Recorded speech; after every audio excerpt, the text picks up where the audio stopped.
স্তব্ধতায় আবদ্ধ শাহজাহান বাড়ি। অপ্রত্যাশিত, অনাকাঙ্ক্ষিত, অবিশ্বাস্য ঘটনা ঘটে গেল। মোটেও বিশ্বাস করার মতো নয়। আপন বন্ধুর মুখ থেকে না শুনলে কখনোই বিশ্বাস করতেন না মোস্তফা সাহেব। কতটা পারদর্শী ডাক্তার তার বন্ধু সে খুব ভালো করেই জানে। অহেতুক ফাজলামো করার মানুষ সে নয়। তাহলে বুকের ভেতরটা চিনচিন করছে, বুকের ব্যথাটা আবারও শুরু হয়েছে। বুক আঁকড়ে বসে পড়লেন সোফায়, চোখ মুখ থমথমে। বড্ড নাজেহাল অবস্থা তার। মানুষ ঠিক কতটা আশ্চর্য হলে এভাবে থমকে যায়। সুমিতা বেগম এখনও ঠায় দাঁড়িয়ে, মুখের শাড়ির আঁচল গুজে আছেন, নড়ছেন না অবধি, বাকরুদ্ধ হয়ে আছেন। স্তব্ধ আনোয়ার সাহেব ঘুরে তাকালেন বড় ভাইয়ের দিকটা, পিটপিট চোখে কিছুক্ষণ তাকিয়ে পরপর স্ত্রীর দিকে দৃষ্টিপাত করে ফেললেন। সুমিতা বেগম তার নজর উপলব্ধি করে ফিরে তাকালেন। দৃষ্টিতে দৃষ্টি মিলে গেল দুজনার। আনন্দে বিমোহিত সুমিতা বেগম অস্পুষ্ট স্বরে কেঁদে দিলেন। ডুক করে কেঁদে স্বামীর উদ্দেশ্যে বিড়বিড় করে বললেন, আমাদের অরু, ওগো আমাদের অরু, আমাদের ছোট্ট অরু। তার কথাগুলো জড়িয়ে আসছে। গুলিয়ে ফেলেছেন, ঠিকভাবে বলতে সক্ষম হচ্ছেন না। খুব বড় শখ পেয়েছেন, এত দ্রুত কাটাতে পারবেন না। সর্বপ্রথম সাবিয়া নড়ে চড়ে উঠল। থমকে যাওয়া পাজরা বহুক্ষণ লাগিয়ে সামনে বাড়ালো, কম্পিত গলা উঁচিয়ে ডাকলো, আশরাফুল চাচা। ডাক্তার আশরাফুল সাহেব ভীষণ বিরক্ত তখন। সরু চোখে শাহজাহান বাড়ির সদস্যদের মেপে নিচ্ছেন দু চোখে, বিশেষ করে অবাস্তবিক মোস্তফা সাহেবকে। এমন রিয়াকশন তিনি মোটেও আশা করেননি। কই ভাবলেন তাকে কোলে তুলে এলোপাথারি ছুটোছুটি হবে, চাচামেচি হবে, শোরগোল হবে। অথচ হলো কি, তার দেখা এই প্রথম পরিবার যারা এত মিষ্টি সুসংবাদ শুনে স্তব্ধীকৃত হয়ে গিয়েছেন। সাবিহার ডাকে সেদিকে দৃষ্টিপাত করলেন আশরাফুল সাহেব। ছোট হু শব্দ করলেন গম্ভীর মুখে। সাবিয়া ফটাফট চোখে তাকিয়ে খুব মেপে তোতলানো স্বরে জিজ্ঞাসা করলো, সত্যি ওর প্রেগন্যান্ট? হ্যাঁ। সাফিয়া চেঁচালো উচ্চ স্বরে, পরপর লাফালো, দুহাতে মুখ ঢেকে সমানে চেঁচিয়ে চলেছে সে। তার উদ্ভট আচরণে মোস্তফা সাহেব বাস্তবা ফিরলেন যেন।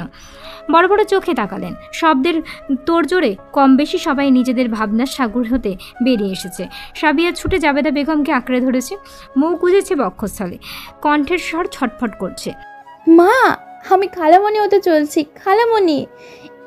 একটু ভেবে পুনরায় আওড়ালো, খালামণি নাকি ফুপুমণি, কোনটা হবো? মা তুমি কি হতে যাচ্ছ, নানু নাকি দাদি? আমরা তো সব হতে যাচ্ছি মা, সব। জাবেদা বেগমের অধর জুড়ে হাসি, চোখ জুড়ে জল, অস্বাভাবিকভাবে মাথা দোলালেন। আনোয়ার সাহেবের নয়নজোড়া অজান্তেই আনমনে বড্ড লুকিয়ে ভিজে উঠেছে। অত্যন্ত ঠান্ডার স্রোত বয়ে চলেছে বক্ষস্থলে, হৃদস্পন্দন রুখে আসছে। তার ছোট্ট মা কখন বড় হয়ে গেল মনে হচ্ছে। এই তো সেদিন ছোট্ট টুকটুকে পদক্ষেপ ফেলে সামনে এসেছে, সমানতালে কেঁদে বায়না ধরেছে তার সঙ্গে অফিস যাবে, পিছু ছাড়বে না কোনো মতে। আর সেই ছোট্ট মেয়েটা, তার অরুর কোল জুড়ে সন্তান আসছে, সে নানা হতে যাচ্ছে। থেকে সুখের সংবাদ কি আর হয় না। মোস্তফা সাহেব দাঁড়িয়ে আছেন, আনজান করছে সে। ছোট ভাইয়ের চোখে চোখ মেলাতে পারছে না। এত বড় সুসংবাদ শুনে গোপনীয় কারণবশত সুখের বহিঃপ্রকাশ করতে পারছেন না। কিভাবে করতে পারবেন? নিজের মেয়ে মাস্টার শেষ করে ফেলেছে, এখনও বিয়ে দেয়নি, এত সময় আহ্লাদ দিয়েছেন, অথচ নিজের আরেক মেয়েকে এমন পরিস্থিতিতে ফেলেছেন তারই ছেলে। ভাইকে কিভাবে মুখ দেখাবেন সে? স্বল্প বয়সের অরু, কতটুকু বোঝা যে তার? বিয়ের বার কত মাস হলো, আনুষ্ঠানিক বিয়েটা তো এখনও দেয়নি। ছিলেন আরও অনার্স শেষ করুক, তারপর না হয় ধুমধামে বিয়ে দিবেন ছেলে মেয়ের, তারপর মাস্টার শেষ করুক, তারপর না হয় নিজেদের ভবিষ্যৎ নিজেরাই বেছে নেবেন। কিন্তু কি হলো, তাদের অরু যে খুব ছোট, অবুঝ, কেবলই জীবন শুরু হয়েছে তার। এখনই তো ভার্সিটিতে জীবন উপভোগ করার সময়। এই সময় মেয়ের ভবিষ্যতের কথা চিন্তাভাবনায় দাদা হবার অগাধ খুশি ঢেকে দিয়েছে। দাউ দাউ করে জ্বলছে ভেতরটা। আনোয়ার সাহেব যেমন নিজের ভাইকে বুঝতে পেরেছেন, এগিয়ে গেলেন কাছাকাছি, খুব ভদ্রভাবে ডাকলেন, ভাইজান। মাথা তুলে তাকালেন মোস্তফা সাহেব। আনোয়ার সাহেব প্রাণবন্ত রূপে হেসে বললেন, নানা হচ্ছি। মোস্তফা সাহেবও দমে গেলেন, ঠোঁটের দুপ্রান্ত উঁচিয়ে আসছে। আমি দাদা? মুহূর্তেই আনোয়ার সাহেব দুহাত মেলে দিলেন। খুব আলগোছে সমান তালে লম্বাটে দুই ভাই বাহু বন্ধনে আবদ্ধ হলো। ঠোঁটে দীর্ঘ হাসি তাদের। হাজারো অমত, হাজারো নগণ্য চিন্তাভাবনা এই আকাশ কুসুম সুখের সামনে ফিকে হয়ে পড়ে গেল মুহূর্তেই। আশরাফুল সাহেব ছোট্ট স্বরে কাশলেন, গম্ভীর মুখে বললেন, শাহজাহান বাড়ির মিষ্টি কি আমার নসিবে হবে? ওই সাহেব হাসলেন, শব্দময় হাসির রেস ধরেই বললেন, এই সুসংবাদের জন্য তাজা মিষ্টি দ্বারাই মিষ্টি মুখ করাবো। কত রকম মিষ্টি খাবেন? সব রকম খাওয়াবো। এই আকাশ, যাও যত রকম মিষ্টি আছে নিয়ে আসো। আকাশ হেসে মাথা দোলালো, পা বাড়াবে পূর্বেই শুনল মোস্তফা সাহেবের গম্ভীর স্বর। আকাশ, হতচ্ছাড়াটাকে একটা কল করো তো, এখনই ফিরতে বলো। ওর সাথে আমার বুঝে পড়া আছে, অভদ্র ছেলে। ভিন্নভাবে ভিন্ন অনুভূতিতে ভেসে বেড়ানো শাহজাহান বাড়ির কলিং বেল বেজে উঠল হুট করে। এমন সময় কি এসেছে? কারো তো আসার কথা নয়। তন্ময় ফিরতে তো নিয়ে 2 ঘন্টা, বেশ খানিকটা দূরেও চলে গিয়েছে সে। তাহলে কে? দীপ্ত লাফিয়ে ইতিমধ্যে ছুটে গিয়েছে দরজা খুলতে। খুশিতে বেসামাল হয়ে পড়েছে সে। কখন যাবৎ খুশিতে লাফাচ্ছে সে বলা মুশকিল। সদর দরজা শটানভাবে মেলে দিল। দুয়ারে দাঁড়িয়ে থাকা লতা বেগম, পাশেই সৈকত সাহেব, অয়ন তাদের পেছনে লম্বাটে ভঙ্গিতে দাঁড়িয়ে, মাথা উঁচু। তার সাথে ড্রাইভার রোহন সাহেব উপস্থিত, হাত জুড়ে হরেক রকম মিষ্টান্ন। যত রকম মিষ্টান্ন আছে সবই তো এনেছেন মনে হয়। অসময়ে এমন রাত করে বিনা আমন্ত্রণে তাদের দেখতে পেয়ে ইতস্তত অনুভব করলেন মোস্তফা সাহেব। বড্ড চিন্তায় পড়লেন। এত সব মিষ্টি দেখে খানিক ভরকেও গেলেন। সুসংবাদ তো মাত্রই এলো, সবই শুনেছেন তারা, কাউকে তো বলাও হয়নি। তাহলে এরা জেনেছেন কিভাবে? মিষ্টি নিয়ে হাজির, তারাই তো এখন মিষ্টিমুখ করতেই পারেননি। আনোয়ার সাহেব এগিয়ে এলেন, প্রচেষ্টার সহিত হাসি মুখে স্বাগতম করলেন। লিভিং রুমে নিয়ে আসলেন, বসতে বললেন। নিজেও অপর পাশে বসলেন। অয়ন ঠিক মোস্তফা সাহেবের পাশে বসেছে টানটান হয়ে, আর চোখে চারিপাশে তাকাচ্ছে। খুশিতে বাকবাকুম মোস্তফা সাহেবের ভ্রুরজোড়া খানিকটা ঝুঁক কুচকালো। মনে মনে ছেলেটাকে আচ্ছা করে ধমকে দিলেন। অসভ্য পোলাপান আজকালকার। ওই গুরুজনদের সামনে মাথা নত করে চুপসে লাজুক চোখে বসে থাকবে তা না, এতক্ষণ যাবৎ উৎসুক ভঙ্গিতে লাফানো সাবিয়াও দমে গিয়েছে। মায়ের পেছনে লুকিয়েছে, আলগোছে আড়ালে আবডালে রান্নাঘরে ছুটেছে। সেখান থেকেই কয়েকবার লুকিয়ে তাকিয়েছে। হৃদকম্পন খেলায় মেতেছে হৃদয়। ধরপড় করেছে ভেতরটার, নানান প্রশ্ন ভেসে উঠেছে মস্তিষ্কে। এই সময় কি করছে এখানে অয়ন? কই, তাকে তো কিছু বলেনি। উত্তেজিত সাবিয়া ঘাবড়ে গিয়েছে। ওনার কোণ সমানে ঘষছে। পেছনে দরজা দিয়ে সিঁড়ি বেয়ে উপরে উঠে গেল। কামরায় ফিরে মোবাইল হাতে নিল। অয়নকে মেসেজ দিল দ্রুত হাতে। অয়নের জবাব এলো না। আবারও কয়েকবার মেসেজ করলো, নো রিপ্লাই। বড্ড অস্থির হয়ে পড়েছে সাবিয়া। আজ চারপাশ থেকে শুধু উত্তেজনা। কি সাবিয়া মরে টরে যাবে? বাড়ির গিন্নিরা আপ্যায়নের কাজে ব্যস্ত হয়ে পড়েছে। রুবিও তাদের সাহায্যের জন্য রয়ে গিয়েছে, এটা সেটা করে দিচ্ছে। হঠাৎ বুক চেপে দাঁড়িয়ে পড়ল, মায়ের চোখে তাক। আর ওকে দেখতে যেতে ইচ্ছে করছে মা, খুব করে। মা, আমি ওকে একটু দেখে আসি বলে সে ছুটে গেল।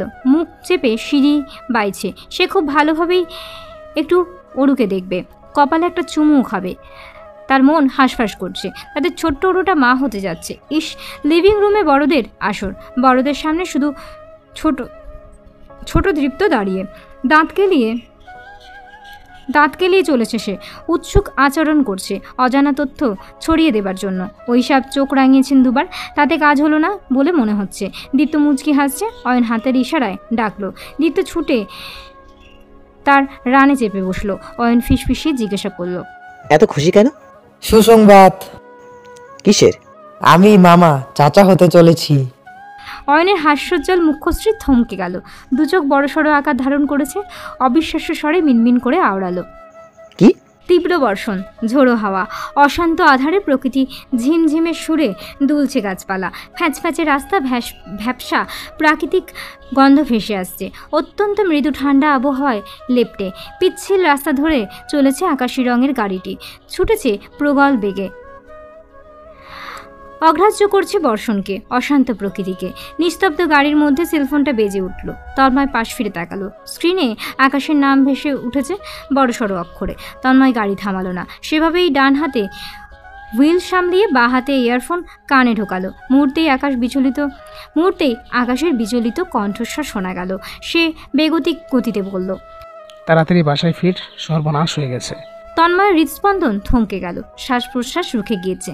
তার আতঙ্কিত জবাবের অপেক্ষা করল না আকাশ। নিজের বক্তব্য শেষ করে পরপর কল কেটে দিয়েছে তো আকাশ। তন্ময় ছটফটিয়ে ফের কল লাগালো। অশান্ত প্রকৃতি, পিচ্ছিল ফ্যাঁচফ্যাঁচে রাস্তার কথা মস্তিষ্ক ফেলে দিল। অসাবধানতার সহিত গাড়ি না থামিয়ে হুইল ঘুরিয়ে হুইল ঘুরিয়ে গাড়ি বাড়ির ফেরা পথে নিতে উদ্বিগ্ন হলো। সর্বোচ্চ রিচ বাড়ালো গতির। কল লাগছে না কেন? কেন কি হয়েছে? তন্ময় ধরফড়িয়ে মোস্তফা সাহেবের সেলফোনে কল লাগায়। রিং হচ্ছে, রিসিভ হচ্ছে না। সব কিছু উল্টোপাল্টা হয়ে আসছে চোখের সামনে। প্রকৃতির থেকেও অশান্ত তন্ময়ের ভেতরটা। ভয়ে রীতিমতো তার শরীর ঠান্ডা হয়ে আসছে। অরুর ছটফটানো শরীর, ব্যথিত চেহারা ভেসে উঠছে চোখের সামনে বারংবার। তাকে দুহাতে আঁকড়ে ধরে রেখেছিল, যেতে দিতে চাইছিল না। তন্ময় সেগুলো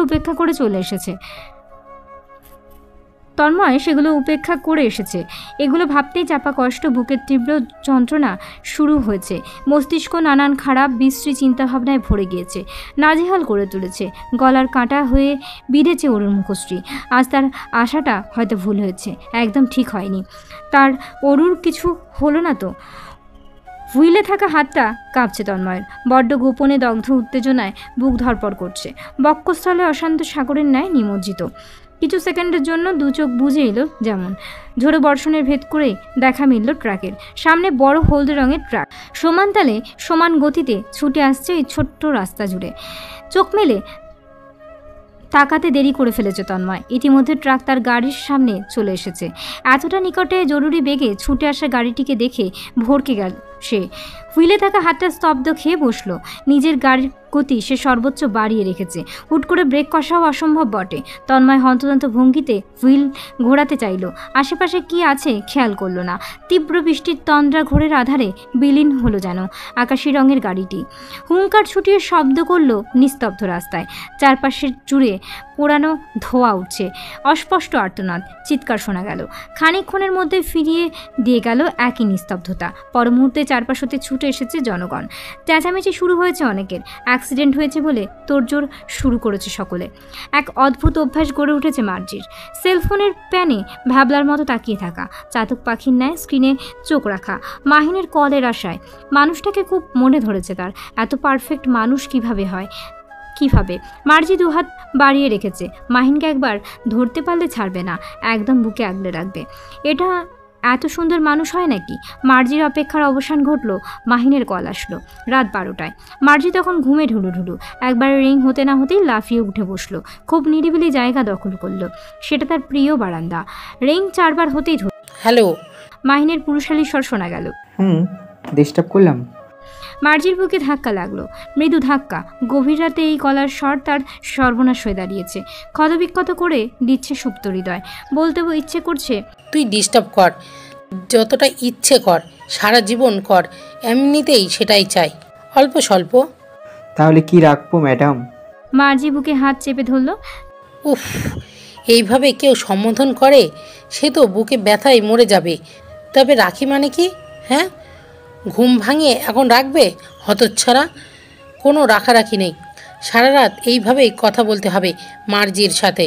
তবে মুখে কুলু পেটে রাখলো, জবাব দিল না। মাহিন বুঝে নিল, শব্দহীন হাসলো। দুষ্টুমিতে ভর্তি তার স্বর। Do you like me Margie the way I do? মার্জির বুকের ভেতরে কি সুনামি শুরু হলো। না হলে কিসের এত উথল পাতাল? লাজুক কণ্ঠের স্বর আড়ালে ঢেকে রাখার অপ্রাণ চেষ্টা। তুমি কি অফিস থেকে আসলে? মাহিন বিষম খেলো। লম্বাটে শ্বাস গলায় আটকে গেল। হুট করে এত আদুরে তুমি ডাকার মানে কি? মাঝ বয়সে বকাটে মাহিনকে কাবু করার ধান্দা। না, এই মেয়ে তার সর্বনাশের কারণ হয়ে দাঁড়াবে নিখাত।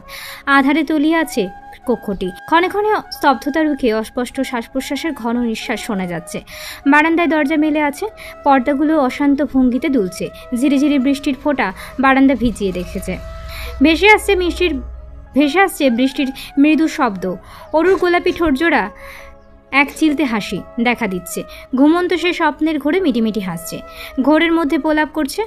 হুট করেই সুন্দর স্বপ্নটা ভেঙে গেল। আর মোড়া চোখে মেলে তাকালো। সব কিছু অন্ধকার, আধার। বৃষ্টির শব্দ শুনতে পেয়ে কান পেতে দিল। বৃষ্টি হচ্ছে। ওরু হুড়মুড়িয়ে উঠে বসলো। বৃষ্টিতে ভিজতে কেমন হয়? বৃষ্টি বিলাস করে ফেলবে কি? সাথে তন্ময় হলে মন্দ হয় না, দুজনে একসঙ্গে বৃষ্টি বিলাস করবে। অবশ্য তন্ময় একটু অমত করবে, ভিজতে চাইবে না। অরুকে বাধাও দিবে, তাতে কি? অরু জোর করবে, কঠিন জোর করবে, কথা শুনবে না একদমই। সেলফোন হাতে নিল। রাত 12টা। তন্ময় নিশ্চয়ই বাড়ি ফিরেছে। বিছানা ছেড়ে উঠবে পর মুহূর্তে বিকেলের কথা মনে পড়ল। মানুষটা তো নেই। কাজের সূত্রে বেরিয়ে একটা দীর্ঘ নিঃশ্বাস বেরোলো। কিছুক্ষণের ভালো লাগা কোথায় যেন হারিয়ে গেল। মানুষটা আশেপাশে না থাকলে অরুর ভালো লাগে না। এক অদ্ভুত যন্ত্রণা সে অনুভব করে। বুকের ভেতরে কিছু একটা নেই মনে হয়। আজ কি ছটফট একটু বেশিই লাগছে। অশান্ত মনে অরু ফটো গ্যালারিতে ঢুকলো। কত শত ছবি, কত শত ভিডিও, সেগুলো তন্ময়ের এক একটা ছবি মনোযোগ দিয়ে দেখতে লাগলো। এক মনে স্থির চোখে তন্ময় ড্রাইভিং করছে, মুখশ্রী গম্ভীর, চোখে কালো সানগ্লাস, কানে ব্লুটুথ, মোটা ঘড়িতে আবদ্ধ বাঘ হাতখানা হুইলে চেপে। মন খারাপ নিয়ে অরু স্ক্রিনে বেশ কিছু চুমু খেলো। সেলফোন বুকে চেপে পুনরায় দীর্ঘ নিঃশ্বাস ফেললো। একটা কল কি করে নিবে? আনচান মনে উঠে দাঁড়ালো। বারান্দার দিকটা এগুলো খুব করে ভেবে নিল। তন্ময়ের নাম্বার ডায়াল করলো। ফোন বন্ধ। শহরের বাইরে গেলে নেটওয়ার্ক প্রবলেম দেখা দেয়। বেশিরভাগ সময় লাইনে পাওয়া যায় না মানুষটাকে। গম্ভীর সেই সুপরিচিত কণ্ঠেশ্বর শুনতে পেলে খারাপ লাগাটা অনেকটাই কমে আসতো তার। অভিমান হলো খুব। এতটা করে থাকতে বলল। কথা শুনেছে, হরুকে একদম গুরুত্ব দেয় না, একটুও না। ওর কথার কি 5 টাকারও দাম নেই? এবার ফিরলে কথাই বলবে না, দেখাও করবে না। এত সব যন্ত্রণা দিচ্ছে, সেগুলো ফেরত দিতে হবে তো। সে সুদে আসলে। বিষণ্ণ মনে অরু বাইরে তাকিয়ে। পৃথিবী কাঁদছে, হয়তো তার মন খারাপ ঠিক অরুর মতো। অভিমানে সে বিড়বিড় করে, ফিরে আসুন না, আমার যে ভালো লাগছে না। থেমে থেমে ঝুমঝুম শব্দে বর্ষা নামছে। এফুর ওফুর তোলা বর্ষণ, হিম শীতল বাতাস, ঘন প্রবল স্রোতে একঝাঁক বৃষ্টি রয়ে শয়ে বইছে। শ্যাতলা রাস্তাঘাট ফকফকে পরিষ্কার আজ। জলসিক্ত গাছপালা বেসামাল উথাল পাতাল, মেঘের সঙ্গে মেঘের চূড়ান্ত সংঘর্ষণের তীব্র শব্দ। আকস্মিক চমকে আশেপাশে জ্বলে উঠেছে ক্ষণে ক্ষণে। রাস্তার দুপাশে মিলেছে ঘন জঙ্গল, সারি সারি বড় বড় গাছ। আকাশি রঙের আকর্ষণীয় গাড়িটি দুমড়ে মুচড়ে ঝলসে গিয়েছে ঝিমনো বড় বটগাছটির সঙ্গে। বনাট লাফিয়ে উঠে গিয়েছে, দাউ দাউ করে আগুন ধরেছে সেখানটায়। কালো ঘোলাটে ধোঁয়া উঠেছে গুরুতরভাবে। সামনে দুপাশের চাকা ছুটে বেরিয়েছে। আশপাশে ছড়িয়ে পড়েছে পোড়াটে গন্ধ। হলুদ দানবীয় ট্র্যাকখানা বেশ সুস্থ সবল রয়েছে। কিছুটা দূরেই তো দাঁড়ানো। হন্তধন্ত ভঙ্গিতে ট্রাক থেকে বেরোলো মাঝবয়সী ভদ্রলোক। রেজাউল আলম তার নাম। টাঙ্গাইল যাচ্ছিলেন মাল নিয়ে। এমন পরিস্থিতিতে পড়বেন স্বপ্নেও ভাবেননি। তিনি খুব ঘাবড়ে পড়েছেন। অন্য কেউ হলে জীবন নিয়ে পালাতো, ভুলেও গাড়ি রুখে এগিয়ে আসতো না। অ্যাক্সিডেন্ট গুরুতর হলে তো নির্ঘাত জেল। সেটা জেনেও কেউই বা আসবে কেন এগিয়ে? ভয় রেজাউলও পাচ্ছেন, তবে নরম মনের তিনি পালাতে পারেন না। সৎ সাহস নিয়ে চওড়া গলায় ধমকে সামনে জড়ো হওয়া ছাতার তলে মাথা পেতে দাঁড়ানো লোকজন, তাদের সরিয়ে ক্রমশ ভেতরে যাচ্ছেন তিনি। ইতিমধ্যে চপচপে ভিজে গিয়েছেন।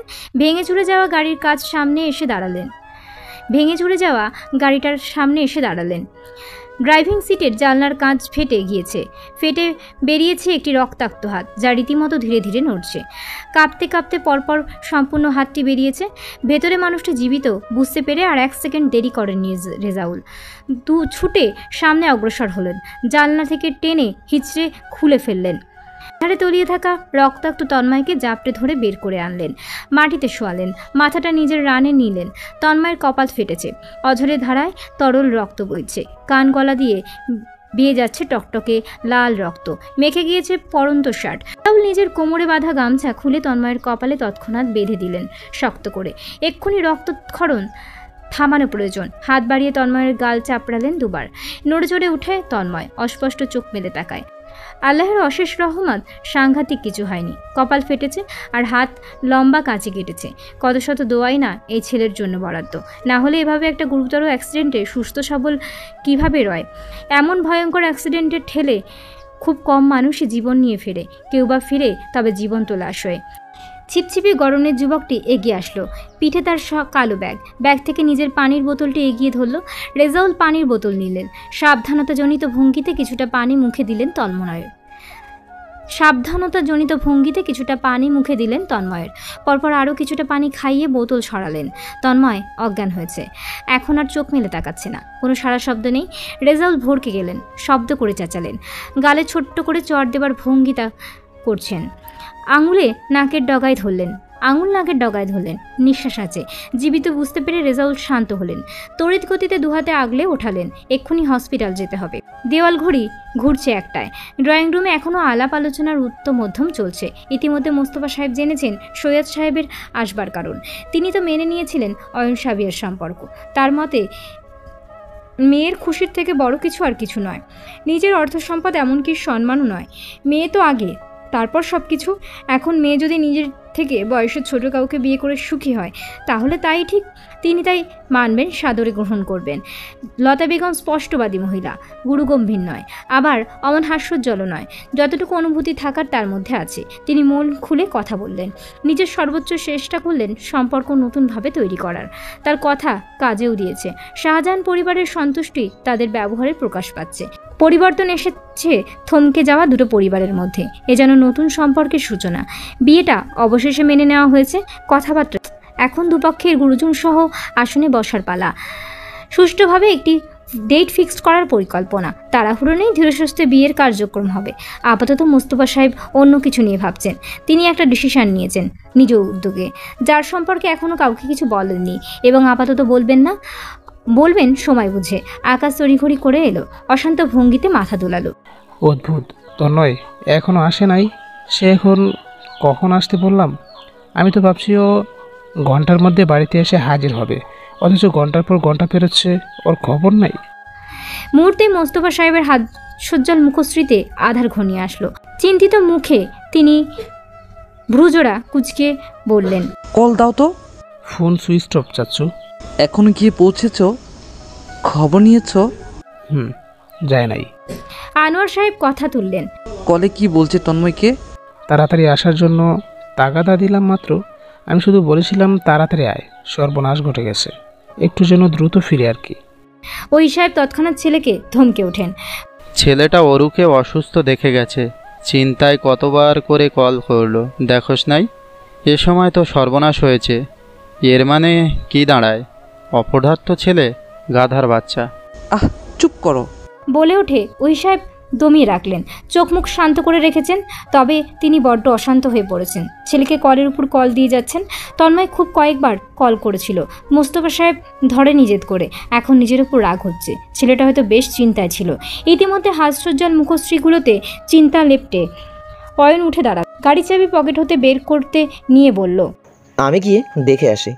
এভাবে দুটো হাত গুটিয়ে রেখে তো লাভ নেই। মোস্তফা সাহেব মাথা দোলালেন, তবে স্বস্তি পেলেন না। অদ্ভুত এক মারাত্মক কিছু উল্টোপাল্টা চিন্তাভাবনা মাথায় হানা দিতে শুরু করেছে। ছেলেটা বিপদে পড়ল কিনা। জাবেদা বেগম রান্নাঘর থেকে বেরিয়ে এসেছেন। চিন্তিত সুরে বিলাপ করছেন, বড্ড অশান্ত ভঙ্গিতে পায়চারি করছেন। স্বামীর পাশেই দাঁড়িয়েছেন। ছেলেমেয়েরা ঘর ছেড়েছেন দেখতেই তিনি চিন্তায় পড়েন। যতক্ষণ অবধি না তারা সহি সালামত বাড়ি ফিরে। আর এমন একটা খবরে তিনি সম্পূর্ণ নেতিয়ে। রাতের 3টা, তন্ময়ের কোনো হদিশ নেই। অয়নার আকাশ খালি হাতে ফিরে এলো, কোনো খোঁজ খবর দিতে পারল না। মোস্তফা সাহেব এবার অত্যন্ত চিন্তিত হয়ে পড়লেন। পুলিশ ইনফর্ম করার জন্য উতলা হলেন। ওই সাহেব রাজি হলেন। সেও বলেছেন পুলিশ নিয়ে বেরোতে। তাদের আলোচনার মাঝপথে অরু নেমে এলো। চোখ দুটো তার ফোলা। সকলেই একসঙ্গে চমকে উঠল। হাবভাব সুবিধার নয় বুঝে নিল, তবে কি হয়েছে বুঝতে পারল না। সে অবুজের মতো নিচে নেমে এলো, প্রশ্ন করল, কি হয়েছে? মুফতি বেগম এগিয়ে গেলেন, অরুকে ধরলেন, নরম কণ্ঠে বললেন, কিছু না, এত তাড়াহুড়ো কিসের? এইভাবে চলাফেরা করবি না।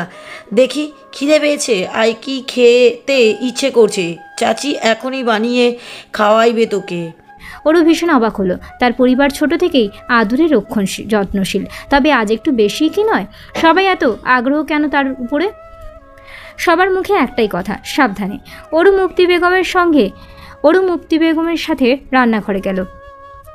ঝাল কিছু একটা হলেই হবে জানালো। মুফতি বেগম চটজলদি পাস্তা বানানোর কার্যক্রম শুরু করলেন। অরু আলগোছে মুফতি বেগমের কাছে গেল, গা ঘেঁষে দাঁড়ালো, গলার স্বর নামিয়ে শুধালেন, কি হয়েছে? কিছুই না। জাবেদা বেগম রান্নাঘরে আসতেই তাকে ধরল অরু।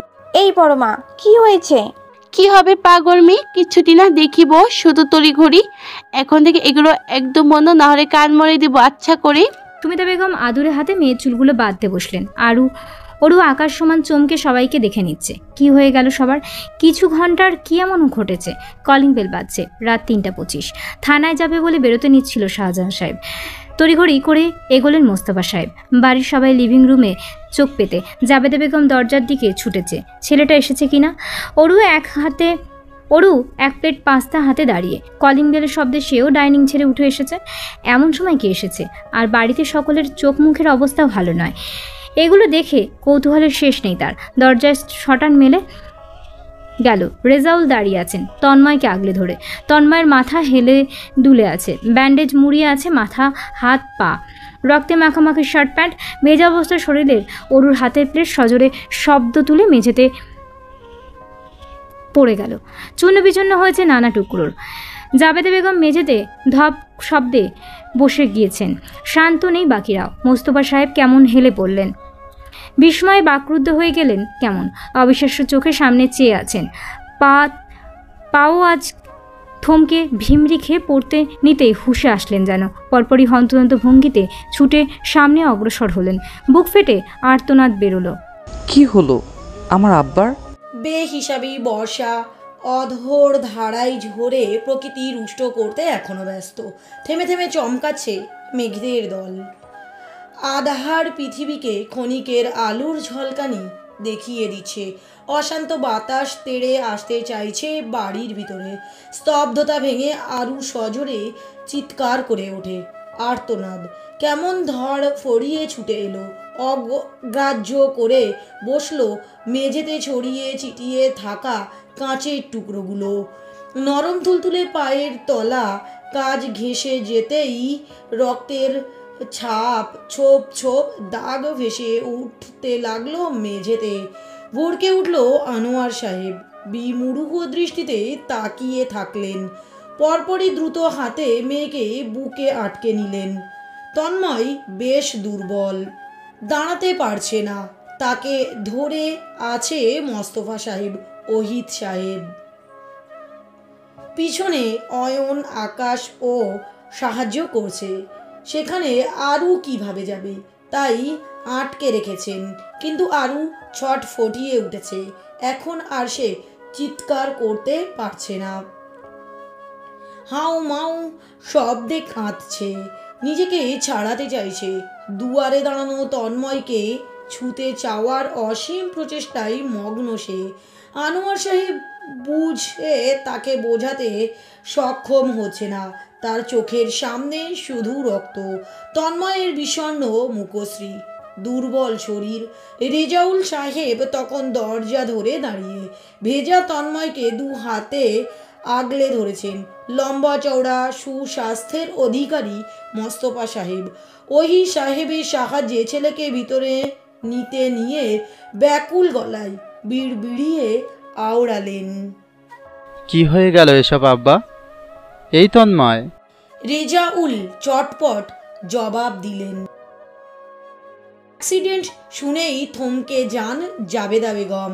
খোদার নাম নিয়ে রীতিমতো হেলেই পড়েছেন। মুফতি বেগম এবং সুমিতা বেগম না ধরলে তিনি পড়েই যেতেন ফ্লোরে। ইতিমধ্যে সাবিয়াও চলে এসেছে। ভাইয়ের এই করুণ হাল সেও মেনে নিতে পারছে না। দু চোখ ভিজে উঠেছে। কিছুক্ষণ আগে উত্তেজনা, ভালো লাগা কোথায় যেন উবে গেল। এক রাশ ভয়, আতঙ্ক বুকের ভিতরটা দুমড়ে মুচড়ে দিল। সোফায় একান্তে বসে ফুফিয়ে কাঁদছে। তন্ময়কে কামরায় নেওয়া হয়েছে, সবাই সেখানে। সাভিয়াও গিয়েছিল। দাঁড়ানোর জায়গা নেই বিধায় বড়দের জায়গা দিয়ে সরে এসেছে। অয়নও তার পিছু পিছু এসেছে। চারিপাশে নজর বুলিয়ে পাশে বসেছে। খানিক কেশে গলা পরিষ্কার করে নিয়েছে। সাভি আর কান্নার স্বর মিয়ে গেলে মুহূর্তেই, তবে চোখ তুলে তাকালো না। শব্দহীন কান্নায় নিমজ্জিত সে। অয়ন সান্ত্বনার সুরে বলল, আচ্ছা কেন? কান্না থামাও, ভাই আর কিছু হয়নি, সকালেই দেখবে সুস্থ। সাভিয়া ভেজা গলায় বিড়বিড় করল, কি হয়ে গেল? কেন হলো? এই তো বিকেলেও সুস্থ সবল ছিল। তুমি এভাবে কাঁদলে ওরুকে সামলাবে কে? মেয়েটা কেমন করছে দেখেছো? প্রচণ্ড ভয় পেয়েছে। এই অবস্থায় এত হাইপার হওয়ার জন্য ভালো না। সাভিয়া মাথা দোলালো, দু হাতে চোখ মুখ মুছলো, উঠে দাঁড়ালো। তাদের অরু তো এখন একা নয়, অরুর ভিতরে আরেকটি অরু আছে, দুজনের খেয়াল রাখতে হবে। অয়ন হাসলো, সেও উঠে দাঁড়ালো, পুনরায় চারপাশে নজর বোলালো, কেউ নেই। মুহূর্তেই সাবিয়ার হাত টেনে বুকে জড়িয়ে নিল শক্ত করে, প্রিয় বন্ধনে। সাবিয়া চমকে উঠল, ছাড়বার জন্য ছটফট করছে। আরে কি করছো? অয়ন হেসে সাবিয়াকে বাহুর বন্ধন হতে মুক্ত করলো, হাত বাড়িয়ে সাবিয়ার চোখের জল মুছিয়ে দিল। আজকে একটা জিনিস উপলব্ধ করলাম, তোমার চোখে পানি আমার সহ্য হয় না, বুকের যন্ত্রণা অনুভব করি। সাবিয়া চোখ আড়াল করলো, মুখমণ্ডল ঘুরিয়ে ফিরিয়ে শুধালো, এখন কি আমি কাঁদতেও পারবো না? যাও ওরকে দেখো। সাবিয়া আর চোখে তাকালো, মাথা দুলিয়ে অগ্রসর হলো পূর্ব দিকে। সেদিক থেকে অরুর গলা শোনা যাচ্ছে।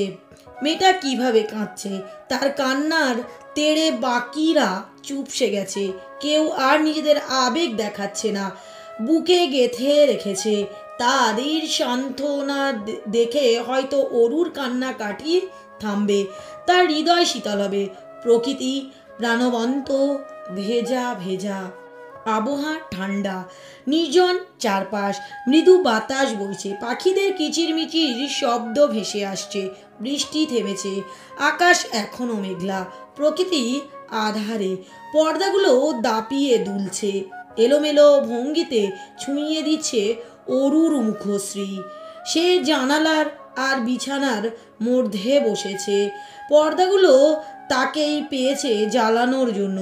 বিছানার মাথা পেতে রেখেছে, বসেছে সে ফ্লোরে, বেঘোরে ঘুমাচ্ছে। 3টা থেকে 5টা পর্যন্ত জেগেছিল, চাতক পাখির ন্যায় তাকিয়েছিল তন্ময়ের পানে।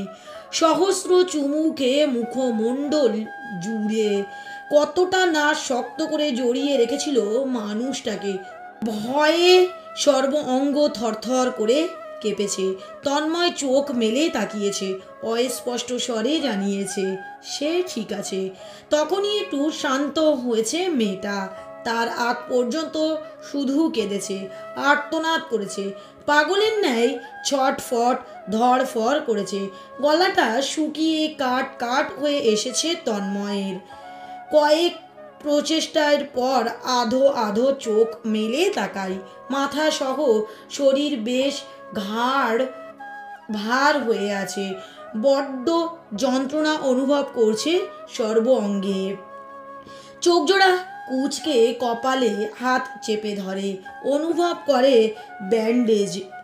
দৃষ্টি পরিষ্কার করে পাশে তাকায়, তার ব্যান্ডেজ করা বাম হাত, জাপটে ধরে ঘুমাচ্ছে অরু। তন্ময়ের চোখের ভাঁজে মাত্রা দ্বিগুণ হয়। এত কষ্ট করে ঘুমানোর মানে কি? ঘাড়ে ব্যথা পাচ্ছে না? তন্ময় উঠে বসতে চাইল, পারল না, শরীর বেশ দুর্বল। দুয়ারে এসে দাঁড়িয়েছে জাবেদা বেগম। সারা রাত তিনি জেগেই কাটালেন, ক্ষণে ক্ষণে এসে দেখছেন ছেলেটা উঠেছে কিনা, কিছু লাগবে কিনা।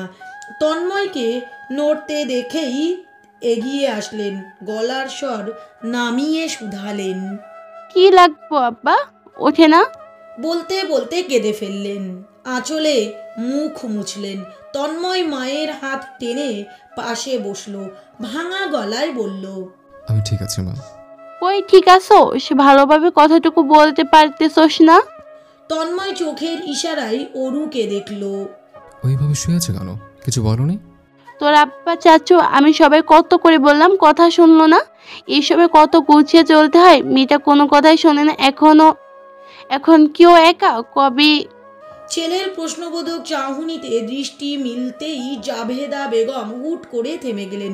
মনে পড়ল ছেলে তার কিছুই জানে না। জাভেদা বেগম এবার প্রগাঢ় দৃষ্টিতে ছেলের মুখশ্রী দেখে নিলেন। বিচিত্র ভঙ্গিতে ঠোঁটের কোণ ঘেঁষে হাসি ছুটল তার।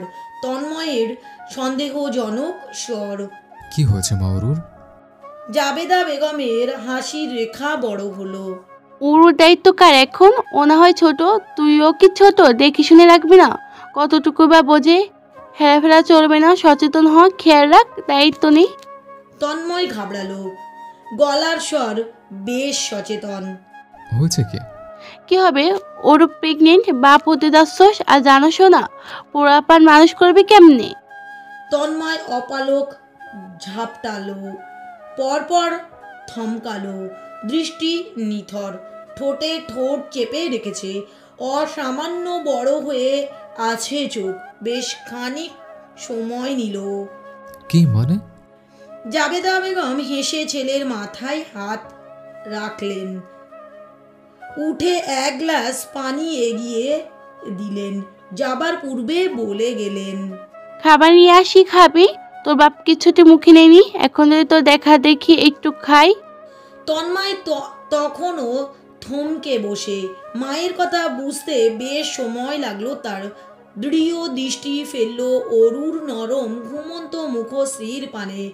মদক চাহনিতে খুব করে দেখে নিল, হাত বাড়ালো, আঙুলের সাহায্যে গাল ছুঁয়ে দিল, নিস্তব্ধ কক্ষে আওড়ালো। সত্যি? চোখ বুঝল, লম্বা শ্বাস নিল, দম বন্ধ হয়ে আসছে। সুখে কি এক অদ্ভুত উত্তেজনায় সর্ব অঙ্গ শিরশির করছে। ভাগ্যের উপর চরম বিরক্ত সে। এই মুহূর্তে তাকে অ্যাক্সিডেন্ট করতে হলো। এই যে অরুকে পাঁজা কোলে তুলতে পারছে না, আদরে দিশেহারা করতে পারছে না, অসম্ভবভাবে চোখ জোড়া লাল হয়ে এসেছে বাবা হবার খুশিতে। উইকেন্ডে ছাড়া মাহিন খুব পরিপাটি মানুষ, ঠিকঠাক সময় খেয়ে নেয়, রুটিন মাফিক ঘুমায়, 9টায় অফিস থাকে, 8টায় বাড়ি ফেরে।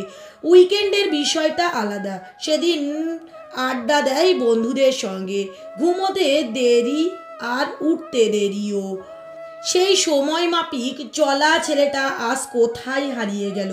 অফিস থেকে ফিরে কথা বলা শুরু করেছে, এখনও করছে। ভোর হতে চলেছে। মার্জি ঘুম ঘুম গলায় কিছু একটা বলছে, মাহিন শুনছে, হাতে কফির মগ। এই নিয়ে 3টে কফি শেষ হলো। কয়েক ঘন্টা ধরে কথা বলছে, 4-5 ঘন্টা তো হবেই না। এবার থামতে হবে। টিনেজারদের মতো করলে চলবে না। মেয়েটাকে তো ঘুমাতে হবে, কাল আবার নাকি তার ক্লাস আছে। মার্জির বকানির মাঝপথে থামিয়ে মাহিন বলল, ক্লাস আছে না, ঘুমাতে যাও। তুমি কি ইন্টারেস্ট হারিয়ে ফেলেছো? বিরক্ত হচ্ছ? মাহিন নিঃশব্দে হাসল। জবাব দিবে পূর্বেই ইনকামিং কল আসার নোটিফিকেশন দেখা গেল। এমন সময় ইব্রাহিমের কল। মাহিন তাগিদা দিল, শুয়ে পড়ো, গুড নাইট। মার্জির অভিমান করতে চাইল, হলো না। ঘুমে চোখ বুজে গিয়েছে। মুহূর্তেই ঘুমের দেশে পাড়ি জমালো। কান থেকে সেলফোন ও সরানো হলো না। কি হয়েছে? মাহিনের সচেতন গলার স্বর। ইব্রাহিম দীর্ঘশ্বাস ফেলল। কোনো বাজে সংবাদ শুনবে বুঝে নিয়েছে মাহিন। হলোও তাই। ইব্রাহিম জানালো, তনয় অ্যাক্সিডেন্ট করেছে।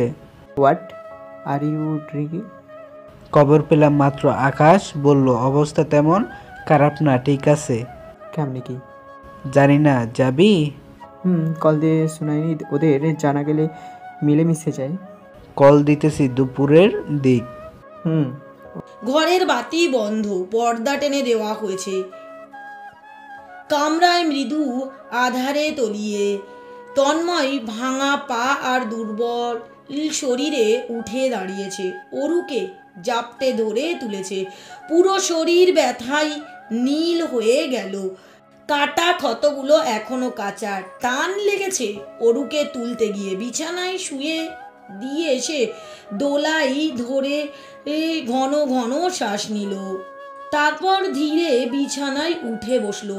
অরুর পাশে শুয়ে পড়ল, শরীরে কাঁথা মেলে নিল। অনিমেষ ভঙ্গিতে তাকিয়ে থাকলো। কেঁদে কেটে মুখ ফুলিয়ে ফেলেছে মেয়েটা। লাল হয়ে আছে মুখমণ্ডল, চোখের জলের দাগ এখনো দৃষ্টমান।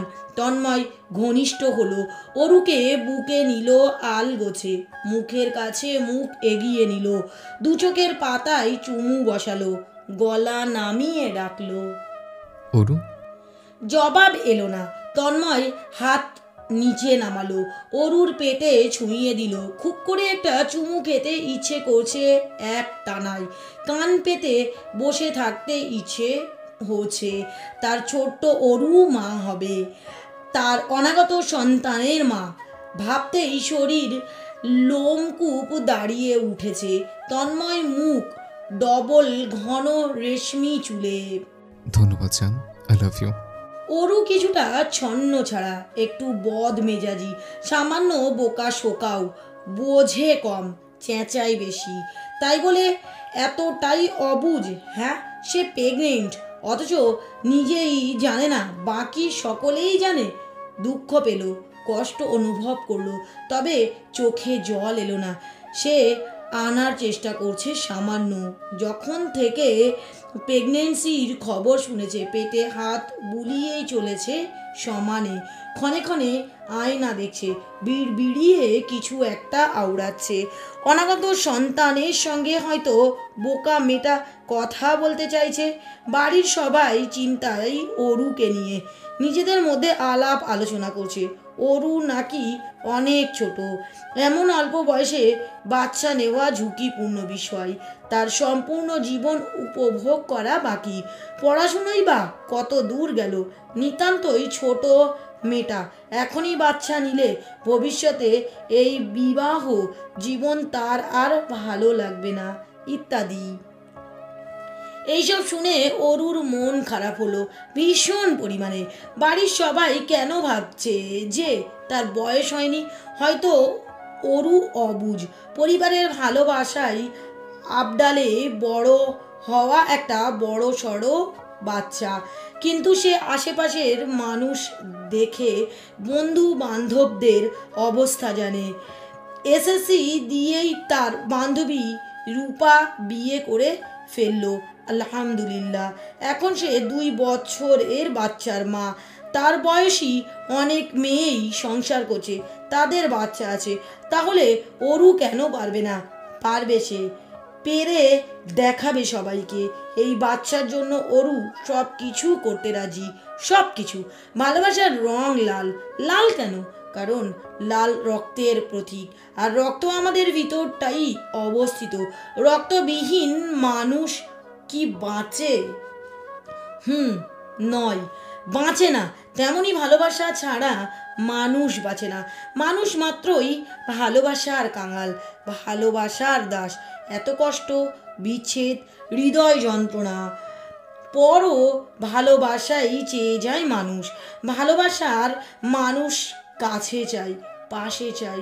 একটা দিন চোখের মিনিটার উপর প্রিয় মানুষটার মুখ ভেসে না উঠলে বক্ষে শান্তি মেলে না।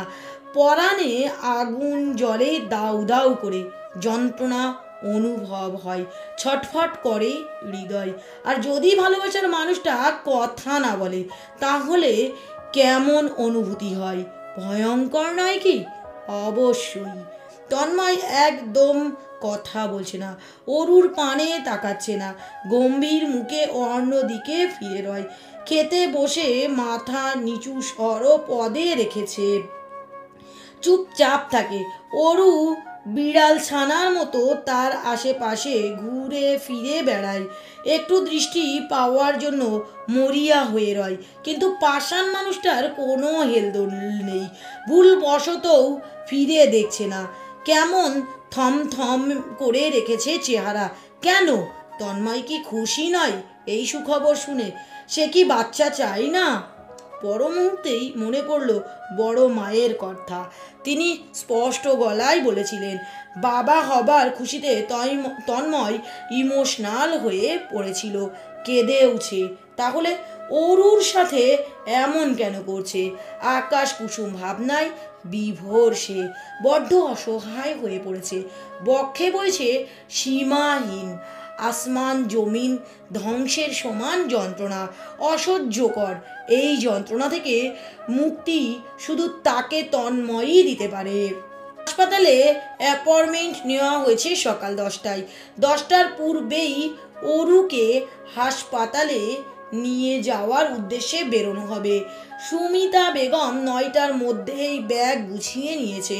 প্রয়োজনীয় সব কিছু নিয়েছেন সঙ্গে, যেমন ফ্লাক্সে গরম পানি, টিস্যু, নরম তুলো, খাবার, পানির বোতল, ইত্যাদি।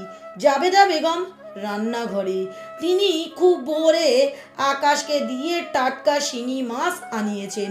মেয়েটা হাসপাতালে যাবে, রক্ত পরীক্ষা করাবে, কতগুলো রক্ত নেওয়া হবে, শরীর দুর্বল হয়ে পড়বে। সেই সময় শিঙি মাছ বড্ড উপকারী, শরীরে রক্ত হতে সাহায্য করে। সঙ্গে তিনি আনাড় আনিয়েছে, এর ফলেও শরীরে রক্ত হতে সাহায্য করে। এমন অনেক কিছুই আনিয়েছে যা এখন অরুর শরীরের জন্য উপকারী। অরুর সঙ্গে হাসপাতালে যেতে সবাই তৈরি। এই যে দীপ্ত সকাল সকাল ড্রয়িং রুমে বসে তৈরি হয়ে বাড়ির সকলের আগে, এরপর এসেছে আকাশ, তারপর সাবিয়া, তারাও নাকি যাবে হাসপাতালে। পাঞ্জাবি পরে এসেছেন মোস্তফা সাহেব, আনোয়ার সাহেবও পরপর এলেন। ড্রয়িং রুম ভর্তি মানুষ দেখে একে অপরের মুখে তাকিয়ে হাসলেন সজোরে, উচ্চ স্বরে জাবেদা বেগম হেসে বললেন, বাচ্চাদের গিয়ে কাজ নেই, বড় কয়েকজন গেলেই হবে। আনোয়ার সাহেব হাসলেন, এগোলেন বড় ভাইয়ের দিক, কাছাকাছি এসে বললেন, ভাইজান আমি থাকি। না না, তুই যা, আমি থাকি। তর্কতর্কি হলো কিছুক্ষণ। অবশেষে ফয়সাল্লা হলো আনোয়ার সাহেব এবং মোস্তফা সাহেব দুজনেই যাবেন, সঙ্গে সুমিতা বেগম। ব্যাস, অরু নেমেছে, বড় বড় চোখে সবাইকে দেখছে। তারা বেরোবে এমন সময় তন্ময় বেরিয়ে আসলো ধীরে সুস্থে। তাড়াতাড়ি হাঁটলে ব্যথা পায়, খুব সাবধানে হাঁটতে হয় তার। তাকে দেখে মোস্তফা সাহেব চিন্তিত হলেন, জিজ্ঞাসা করতে চাইলেন, তুমি কেন? আনোয়ার সাহেব ভাইয়ের চোখ রাখলেন, ইশারায় কিছু একটা বোঝালেন। হয়তো মোস্তফা সাহেব বোঝাচ্ছেন, তাই তো আর কিছুই বললেন না। আড়ালে দীর্ঘশ্বাস ফেললেন। শেষ মুহূর্তে হাসপাতালের উদ্দেশ্যে 4 জন বেরিয়েছেন। তন্ময় ড্রাইভিংয়ে বসেছে। অ্যাক্সিডেন্টের পর একটা ট্রমাটিক সিচুয়েশন ছিল তার, আপাতত নেই, সুস্থ সবলভাবেই চালাচ্ছে। হাতে চিন ব্যথা অনুভব করছে, তবে তা সম্পূর্ণ অগ্রাহ্য করলো মস্তিষ্ক। এই সামান্য ব্যথা তার এক রোখা মস্তিষ্ক নাজেহাল টিস্যুর মতো ডাস্টবিনে ফেলে দিল যেন। অরুর বাপ চাচার মাঝখানে চুপসে বসে আছে। মোস্তফা সাহেব চিন্তিত নয়নে বারবার পাশে তাকাচ্ছেন, মেয়েটার কোনো সমস্যা হচ্ছে কিনা।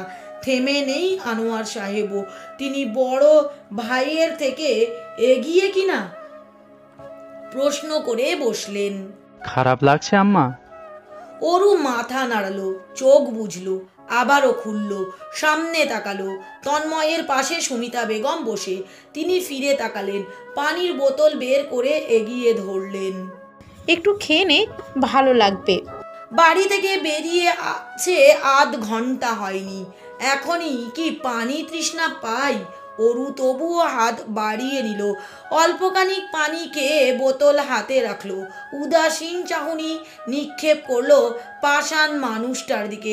মানুষটা কি বুঝতে পারছে তার হৃদয় ব্যাকুলতা? ভিতরটা যে ক্ষণে ক্ষণে দুমড়ে মুচড়ে উঠছে, উপলব্ধি করতে পারছে না, তাই তো এইভাবে কষ্ট দিতে পারছে। আনোয়ার সাহেব দক্ষ চোখের অধিকারী, আশেপাশের হালচাল চোখা চোখে দেখে বুঝে ফেলতে পারেন। আপন জনের মুখ পড়ে সব কিছু বুঝে ফেলার গুণ তার মধ্যে বিদ্যমান। তাই তো ছেলে মেয়েদের মধ্যে সামান্য চলছে বুঝতে পারতে সময় লাগেনি। দুজনের মধ্যে একটা রেষারেষি চলছে, বুঝে নিল আনোয়ার সাহেব।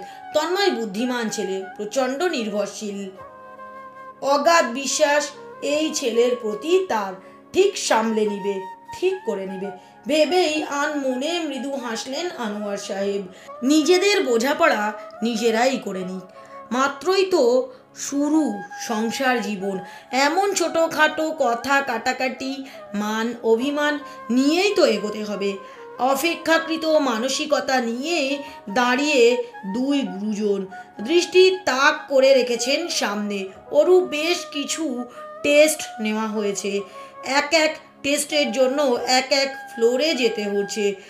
গার্ডিয়ান শাহজাহানের সঙ্গে সঙ্গে যাচ্ছেন। তন্ময় বেঞ্চে বসে দু পা ছড়িয়ে এক নাগার এসে দাঁড়িয়ে থাকতে পারছে না বিধায় এক প্রকার জোরপূর্বক ছেলেকে বসিয়েছেন মোস্তফা সাহেব। পাক্কা 2 ঘন্টা লেগেছে সবগুলো টেস্ট করাতে। রিপোর্টগুলো কাল নিয়ে যেতে হবে। তন্ময় প্রেসক্রিপশান নিয়ে এসেছে। সুদূরে অরু দুর্বল হয়ে ঢলে পড়েছে সুমিতা বেগমের বাহুতে।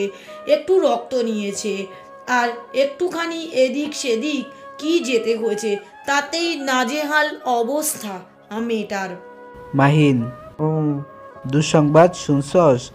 এখন সুসংবাদ শুনবি না। আবার কি হইল? আঙ্কেল হতে যাচ্ছিস শালাপু। মাহিন থমকালো, সামান্য ঘাবড়ালো, সোফা ছেড়ে দাঁড়ালো, হতবাক বিমূঢ় সে। কি কস, গাঁজা খাইছো? তুই দিস। ইব্রাহিম, কি বলতেছস? আমার বড় তন্ময় চাচা ওরফে আমাদের চ্যাম্পের চ্যাম্পিয়ন আসতে যাচ্ছে। খাইছে রে? খাইছে মানে? বাইরা তাড়াতাড়ি, এখনই যাইতে হইব। মাহিন দেরি করলো না। প্রায় সঙ্গে সঙ্গে শরীরের শার্ট জড়িয়ে টেবিল থেকে গাড়ির চাবি নিয়ে বেরিয়ে পড়ল। সোজা হাইওয়ে চলে এসেছে। এখানে সীমান্ত ঘেঁষে দাঁড়িয়েছে রিয়াদ, সুহানি, ইব্রাহিম। তারা মাহিনের অপেক্ষাতেই ছিল। কথোপকথন এর পুরো দমে ব্যস্ত। গাড়ি নজরে আসতেই প্রত্যেকে উঠে বসলো। পেছনে রিয়াদ, সুহানি, সামনে ইব্রাহিম। মুহূর্তেই টেনে চলে গেল গাড়িটা। উদ্দেশ্য শপিং মল, কিছু কেনাকাটা করবে। সঙ্গে হরেক রকম মিষ্টি ফলমূল নিতে হবে না, এমন সুসংবাদ অনেক কিছুই প্রাপ্য। বাড়িতে ফিরে ঘন্টা খানিক বিশ্রাম নিয়েছে অরু। মায়ের হাতে স্যুপ খেয়েছে, মাথায় পানি দিয়েছে, ফলের রস খেয়েছে, নিজেকে সুস্থ সবল করে রুম থেকে বেরিয়েছে। মাথাটা বের করে আশেপাশে নজর বুলিয়েছে। না, কেউ নেই। তারপর ছোট ছোট পা ফেলে তন্ময়ের রুমের সামনে এসে দাঁড়িয়েছে। তন্ময় বিছানার সাথে হেলে বসে মুভি দেখছে মনোযোগ দিয়ে। অরু গুটি গুটি পা ফেলে বিছানার সামনে দাঁড়ালো। তন্ময় তাকে দেখেও দেখছে না। অবশেষে করুণ গলায় ডাকলো, শুনেন। তন্ময় মাথা তুলে তাকালো। অরু মায়াবী মুখে দৃষ্টি তাক করলো এবং তাকিয়ে থাকলো। নজর আর সরালো না। তীক্ষ্ণ ভূতগ্রস্ত দৃষ্টিতে অরু ভীতু হলো, নড়ে চড়ে উঠল, দৃষ্টি সরিয়ে ফেললো। বুকের ভিতরটা ধপাস করে উঠল। এইভাবে তাকালে অরুর বুঝি কিছু হয় না?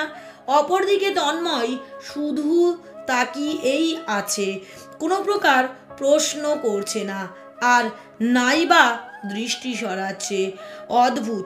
অরু তীক্ষ্ণ দৃষ্টির মাঝেই বিছানার কোণে বসলো, জড়ো সড়ো ভঙ্গিতে।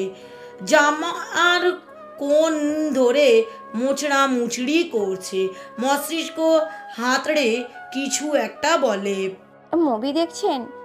তন্ময়ের জবাব এলো না। তবে সে ল্যাপটপ ঘুরিয়ে দিয়েছে অরুর দিকে, যাতে সে নিজে দেখে নিতে পারে। অরু কষ্ট পেল। কিছুক্ষণ আগে মিশ্রিত লজ্জিত অনুভূতি সুদূরে পালাল। মনের গহীন এ হানা দিল এক রাস বিষণ্ণতা। গুমট বাঁধা ভাঙা কান্না ঢেলে আসতে চাইছে। সে ঠোঁটের কোণ চেপে রাখলো। কান্না না করার আপ্রাণ চেষ্টা করলো, তার দ্বারা হলো না। ক্ষণিকের মাঝেই চোখের কোণ ঘেঁষে গাল বেয়ে জল গড়িয়ে পড়ল। ফুফিয়ে উঠল, গলার স্বর নামিয়ে আওড়ালো, কথা বলেন না কেন? কি করেছি আমি? তন্ময় নিশ্চুপ তাকিয়ে থাকলো। তারপর হুট করে উঠে দাঁড়ালো। ভাঙা পা ফেলে ধীর গতিতে গিয়ে দরজা লক করলো। ফিরে এসে দাঁড়ালো অরুর সম্মুখ হয়ে, একদম সামনাসামনি। অরুর কান্না গলা আটকে গেল, চোখের জল থমকে গেল। মুখ তুলে সে তাকালো। তন্ময় ঝুঁকলো একদম অরুর মুখ বরাবর। তার ঘন তপ্ত নিঃশ্বাস অরুর মুখশ্রী ছুঁইয়ে গেল। অনিমেষ তাকিয়ে থাকলো কিছুক্ষণ, সময় নিয়ে শুধালো, তুই পিলগুলো নিয়েছিলে কি? অরু হক চকিয়ে ওঠে, বড় বড় চোখে চাই, দীঘল কালো পাপড়ি ঝাপটে ঝাপটে, মুখটা বড় সড়ো আকারের, হা হয়ে রয়। তন্ময় কিভাবে বুঝলো? সত্যি কখনো চাপা থাকে না। আর তার তন্ময় ভাইয়া তো বুদ্ধিমান।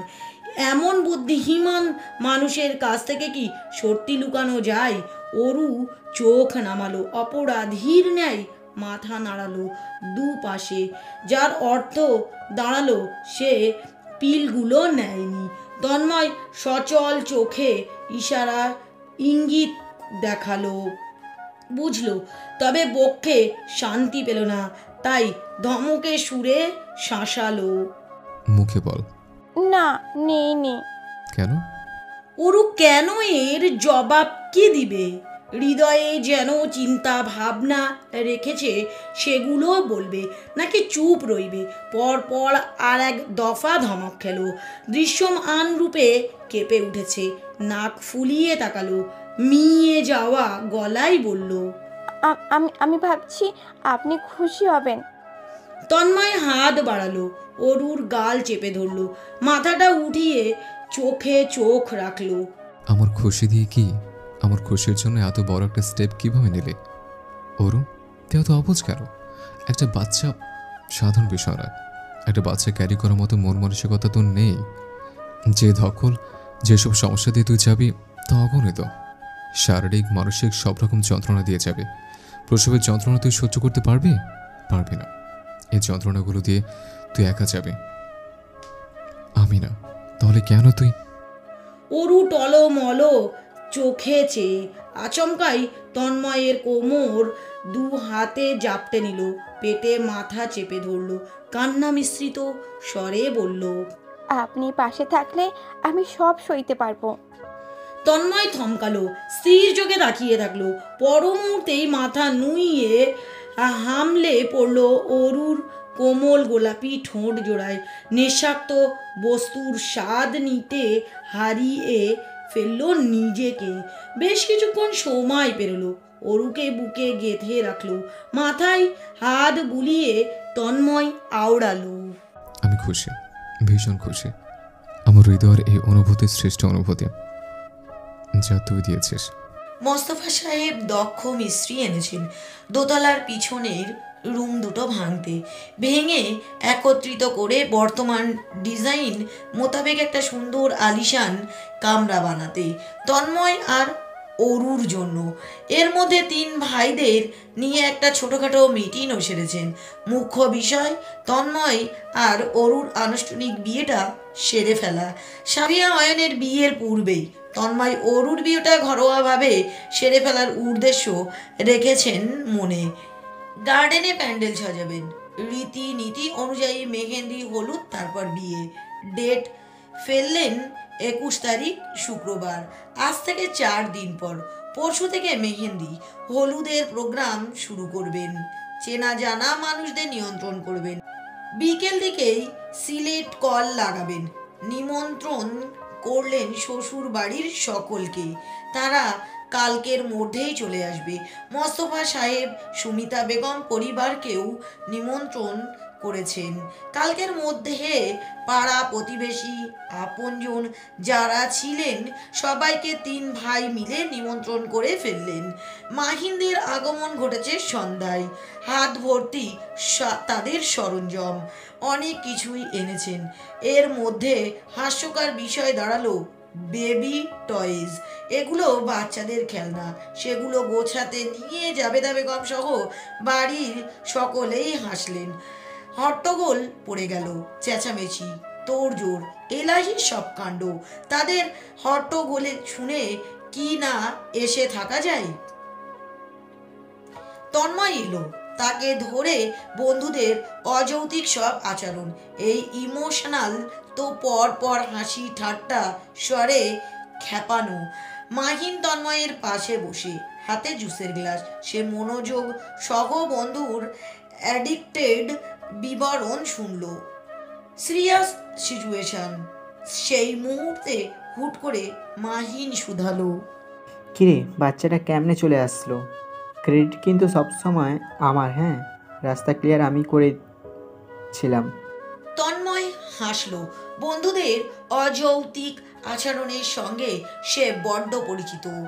অপরদিকে মাহিনের চেঁচামেচিতে অরুকে আসতে হলো। এক প্রকার বাধ্য হয়ে লজ্জিত মুখে সে দাঁড়ালো। সুহানি বক্ষে চেপে ধরে রয়েছে অরুকে। অজস্র আদরে মেয়েটাকে ভরিয়ে দিল। রাশ ভারী গলায় কত শত নরম কথা বলল। অরু আদুরে মুখে শুনল সবটা, জবাব দিতে পারল না। গাল দুটো ভারী হয়ে আসছে। আকাশে বড় চাঁদ, ছাদ নির্জন, হিমশীতল বাতাস বইছে, ঠান্ডা আবহাওয়া। সাবিয়া দাঁড়িয়ে এক কোণে, দৃষ্টি দূর আসমানে। তার পেছনে লম্বাটে অয়ন। প্রশস্ত দেহ দ্বারা সাবিয়াকে জাপটে রেখেছে বক্ষস্থলে। ঠোঁটে বিচরণ চলছে ঘাড়ে। হাত বেসামাল ভঙ্গিতে কোমরে চলে গিয়েছে। মন খারাপ কেন? আমাদের মন খারাপের দিন শেষ সাবিয়া। সাবিয়া শিউরে উঠল। তার সর্ব অঙ্গ কেঁপে উঠল।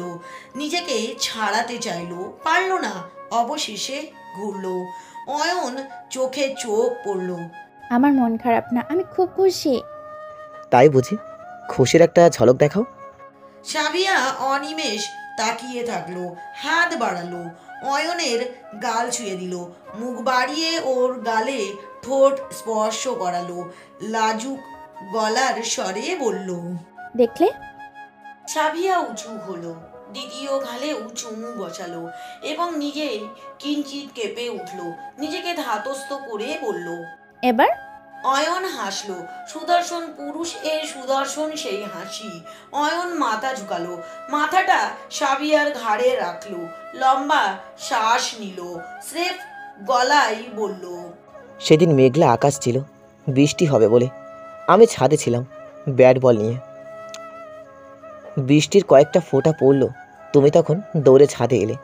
এলোমেলো চুল, অস্তব্ধ তোমার অবস্থা, চোখ মুখে চিন্তা। ধরফড়িয়ে শুকনো কাপড় চোপড় নিতে খুবই ব্যস্ত। আমি ভাবলার মতো তাকিয়ে থাকলাম। এলোমেলো কেশের সেই অস্তিত্ব নারীর হৃদয়ে পা ফেলল। খুব যত্নে, অজান্তে ভালো লাগার স্বাদ জাগলো। ধীরে সুস্থে প্রেমে ফেলে দিল। তারপর এক গভীর ভালোবাসায় জড়িয়ে ধরল। নিজেকে আর কখনো ছাড়াতে পারিনি। আমি চাইনি ছাড়াতে। সাবিয়া, বয়সের ব্যবধানে কখনো ভালোবাসার উদ্বেগ নয়, আমার ক্ষেত্রেও তো নয়। কি বলো আমাকে ভালোবাসো? তুমি জানো আমার উত্তর। আমি কিচ্ছু জানি না, তুমি বলবে। দেখি ছাড়ো, নিচে যাব। জবাব দিয়ে যাও। সাবিয়ার এক সময় নড়াচড়া থামলো। আশেপাশে তাকালো। মনের ভিতরে অনেক কিছু আছে যা অপ্রকাশিত, বলা হয়নি, বলার প্রয়োজন, কিন্তু পারছে না। অয়ন হাল ছাড়লো। ধরে নিল ভালোবাসি এই মেয়ের মুখ থেকে আর শোনা হবে না। সে সরে দাঁড়ালো, হাসলো এবং বলল, যাও, শ্বশুর আব্বা না হলে চলে আসবে। তিনি নিষেধাজ্ঞা জারি করেছেন, বিয়ের আগে মেলামেশা করা যাবে না। তিনি আরও বলে, আর তো মাত্র 1 মাস, সবুর করো। সে কি আরও জানে সেই প্রেমিক পুরুষের জন্য এই 1 মাস এই 1 মাস কত বছরের সমান?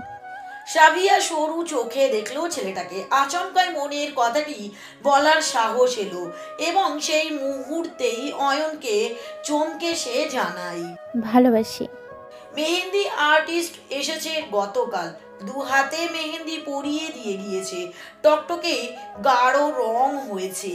তালুতে ছোট্ট করে লেখা তন্ময় নামটিও রক্তাক্ত লাল। কথায় কথায় তার আশেপাশের মেয়েগুলো বলছে, মেহেন্দির রং যতটা গাঢ় হয় স্বামী ততটাই বেশি ভালোবাসে। সেইগুলো শুনে আরুর কি যে লজ্জা লাগছে। সে তো মুখোমুখি হতে পারছে না কারণ। আজ গায়ে হলুদ দুজনের, 2 পাশ দিয়ে। অরুর হলুদের শাড়ি পরেছে, 2 গালে তার হলুদ দিয়ে মার জিভ। ইচ্ছে মতো হলুদ ঘষেছে মেয়েটা, নিজেও নিজের গালে লাগিয়েছে। হই হুল্লোড়, গান বাজনা, নাচা নাচি, চেঁচামেচি, সবাই হলো। সব থেকে বেশি চেঁচামেচি আসছে ওপাশ হতে। তন্ময়ের ওখানে এলাহি কাণ্ড ঘটেছে, পুরো বাড়ি মাথায় করে নিয়েছে। অরুর হলুদ গোসল হলো, নতুন কাপড় পরিয়েই তাকে বিছানায় বসানো হয়েছে। দুদিন ধরে তার আশেপাশে ছায়ার মতো থাকে সাবিয়া এবং মার্জি। আরও তো অনেকেই আছে যারা সার্বক্ষণ রুমে থাকছে। তার জন্য তন্ময়ের সঙ্গে দেখা হচ্ছে না, লুকোচুরি চলছে। এই অনুভূতি বড্ড অদ্ভুত। রাতের পাঞ্জাবি গায়ে তন্ময় এসেছে, অরুও রুমের সামনে দুয়ারে দাঁড়িয়ে। কাল শুক্রবার, তাদের বিয়ে। আজ রাতে একটু কথা বলবে না? মেয়েটাকে একটু ছুঁয়েও তো দেখা হয়নি। মার্জি বুদ্ধিমান, তন্ময়কে দেখতেই আলগোছে রুম থেকে বেরিয়ে গিয়েছে। সাবিয়া অনেক আগেই চলে গিয়েছে ফোনে কথা বলতে বলতে। রুম খালি হতেই তন্ময় ঢুকলো, দরজা লাগালো। অরু তখন শুয়েছিল। হুট করে তন্ময়কে দেখে তড়ি ঘড়ি করে উঠে বসলো, দাঁড়াতে চাইলো। তন্ময় দিল না, জোরপূর্বক পুনরায় শুইয়ে দিল তাকে। পাশে সে শুয়ে পড়লো, মাথাটা অরুর বুকে রাখলো, হাত দুটো অরুর নরম কোমর পেঁচিয়ে নিয়েছে, নিজের সাথে লেপ্টে ধরেছে। ধীর গলায় জানালো, ঘুম ধরছে। তাহলে ঘুমান গিয়ে। এই তো ঘুমোচ্ছে। না না না, নিজের রুমে গিয়ে ঘুমান। তন্ময় হাসলো, মাথা তুলে তাকালো, চোখ জোড়া ঘুমে লাল হয়ে গিয়েছে। তোকে নিজের সাথে চাপটে ধরে ঘুমোতে ইচ্ছা করছে। অরু হার মানলো, আরাম করে শুইল। তন্ময়কে নিজের বুকে শোয়ার জায়গা করে দিল যেন। ডান হাতে চুলগুলো টেনে দিতে শুরু করলো। তন্ময় আরামে গোঙালো, অল্প সময়ের মাঝেই ঘুমিয়ে পড়লো। অরু তবুও সেইভাবেই থাকলো। দেখা গেল সেও সেইভাবেই ঘুমিয়ে পড়েছে। দুজন দুজনের আলিঙ্গনে রয়ে গেছে সারাটি রাত। মনে হয় একমাত্র বিয়ে যেখানে কান্নাকাটি নেই, রয়েছে উল্লাস, উচ্ছ্বাস, আনন্দ। সবাই নাচে গানে ব্যস্ত। নতুন বউ সোফায় বসে ফল খাচ্ছে, নতুন বর হাঁটু গেড়ে তার বউয়ের নখ কাটায় ব্যস্ত। এই দৃশ্য একটু কেমিক্যাল, আবার আনন্দদায়কও। এত মেহমানদের মাঝে অরু কলিকে দেখতে পেয়েছিল, যেই কলি একসময় তার তন্ময় ভাইকে নিতে চেয়েছিল, কিন্তু পারেনি, কারণ আল্লাহ তাআলা তন্ময়কে শুধু তার জন্যই পাঠিয়েছে। তারপর সে সুমনকেও দেখেছে, শুনেছে সুমন ও বিয়ে ঠিক হয়েছে বড়লোক খানদানি একজন পুরুষের সঙ্গে। অরু হেসে শুভ কামনা জানিয়েছে। মনে প্রাণে সে চাই কাছের মানুষ সবাই সুখী হোক, ভালো থাকুক, আনন্দে কাটুক তাদের দিনগুলো। মাস খানেক গেল, ঘনিয়ে এলো অয়ন সাবিয়ার বিয়ে। প্রস্তুতি শুরু হলো, কমিউনিটি সেন্টার বুক করা হলো, বেশ কয়েকটা ফাংশন অ্যাক্টিভিটিও হবে, এক এক দিন এক একটা। তোড়জোড় করে শপিং শুরু হলো, কেনাকাটায় ব্যস্ত সবাই। অরু নিজেও শপিং মলে যেতে চেয়েছে, তবে পারেনি। তাকে তন্ময় গার্ডে রাখে, অফিস ছেড়ে তার পিছু লেগে থাকে। হুকুম আদেশ ঠোঁটে লেগেই থাকে মানুষটার। এই তো সেদিনের ব্যাপার, অরু ভার্সিটিতে যাবে একটা ক্লাস করতে, অমনি তন্ময় অফিস ছেড়ে চলে এলো, তাকে নিয়ে নিজে যাবে ভার্সিটিতে। ক্লাস শেষে আবার নিয়ে আসবে সঙ্গে। এতে অবশ্য অরুর ভালোই লাগে, মনের ভিতরটা শান্তিতে নিয়ে যায়। সাবিয়ার গায়ে হলুদে সবার সাথে মিলে মিশে অরুও হলুদ শাড়ি পরে, জর্জেটের পাতলা, তার মিশ্রণ ধবধবে পেট দৃশ্যমান, পেটে তার সামান্য উঁচু। অরু আয়নায় পর্যবেক্ষণ করেছে। এমন সময় রুমে তন্ময় এলো। সে পাঞ্জাবি পরে, হাতে ঘড়ি, চুলগুলো সাইড করা, কপালে ভাঁজ। বিরক্তি বটে, কয়েকদিন যাব বেশ ছোটাছুটি, একটা বড় সড়ো অনুষ্ঠান মুখের বিষয় নয়। অরুকে দেখে তন্ময়ের কপালে ভাঁজের সংখ্যা বাড়ল। এটা কি পড়ছিস? শাড়ি। খোল, কামিজ পর। অরুর মুখ ভেঙালো, সে ভেবেও শাড়িটা খুলে ফেলতো। এমন পেট দেখিয়ে কি সে বেরোতে পারবে? কখনোই না। তবে তন্ময়কে সেগুলো বলল না। এক রোখা জেদ নিয়ে দাঁড়িয়ে সে এইভাবেই যাবে অনুষ্ঠানে। তন্ময় এগিয়ে আসলো, খুব কাছাকাছি, ঘনিষ্ঠ হলো, লম্বা শ্বাস নিল, সুগন্ধি নাকে এসে বাড়ি খেলো। অরুর পেটে হাত রাখলো, হালকা হাতে ছুঁয়ে দিল, ঘাড়ে কোমরে বসিয়ে আওড়ালো। আমাকে জ্বালাবি না, জ্বালালে খবর আছে তোর। অরুর মন প্রাণ শরীর থরথর করে কেঁপে উঠল, চোখ বুঝলো শক্ত করে, ঘন ঘন শ্বাস ফেললো। তন্ময় ছাড়লো তাকে, বেরোতে বেরোতে বলল, তাড়াতাড়ি কর।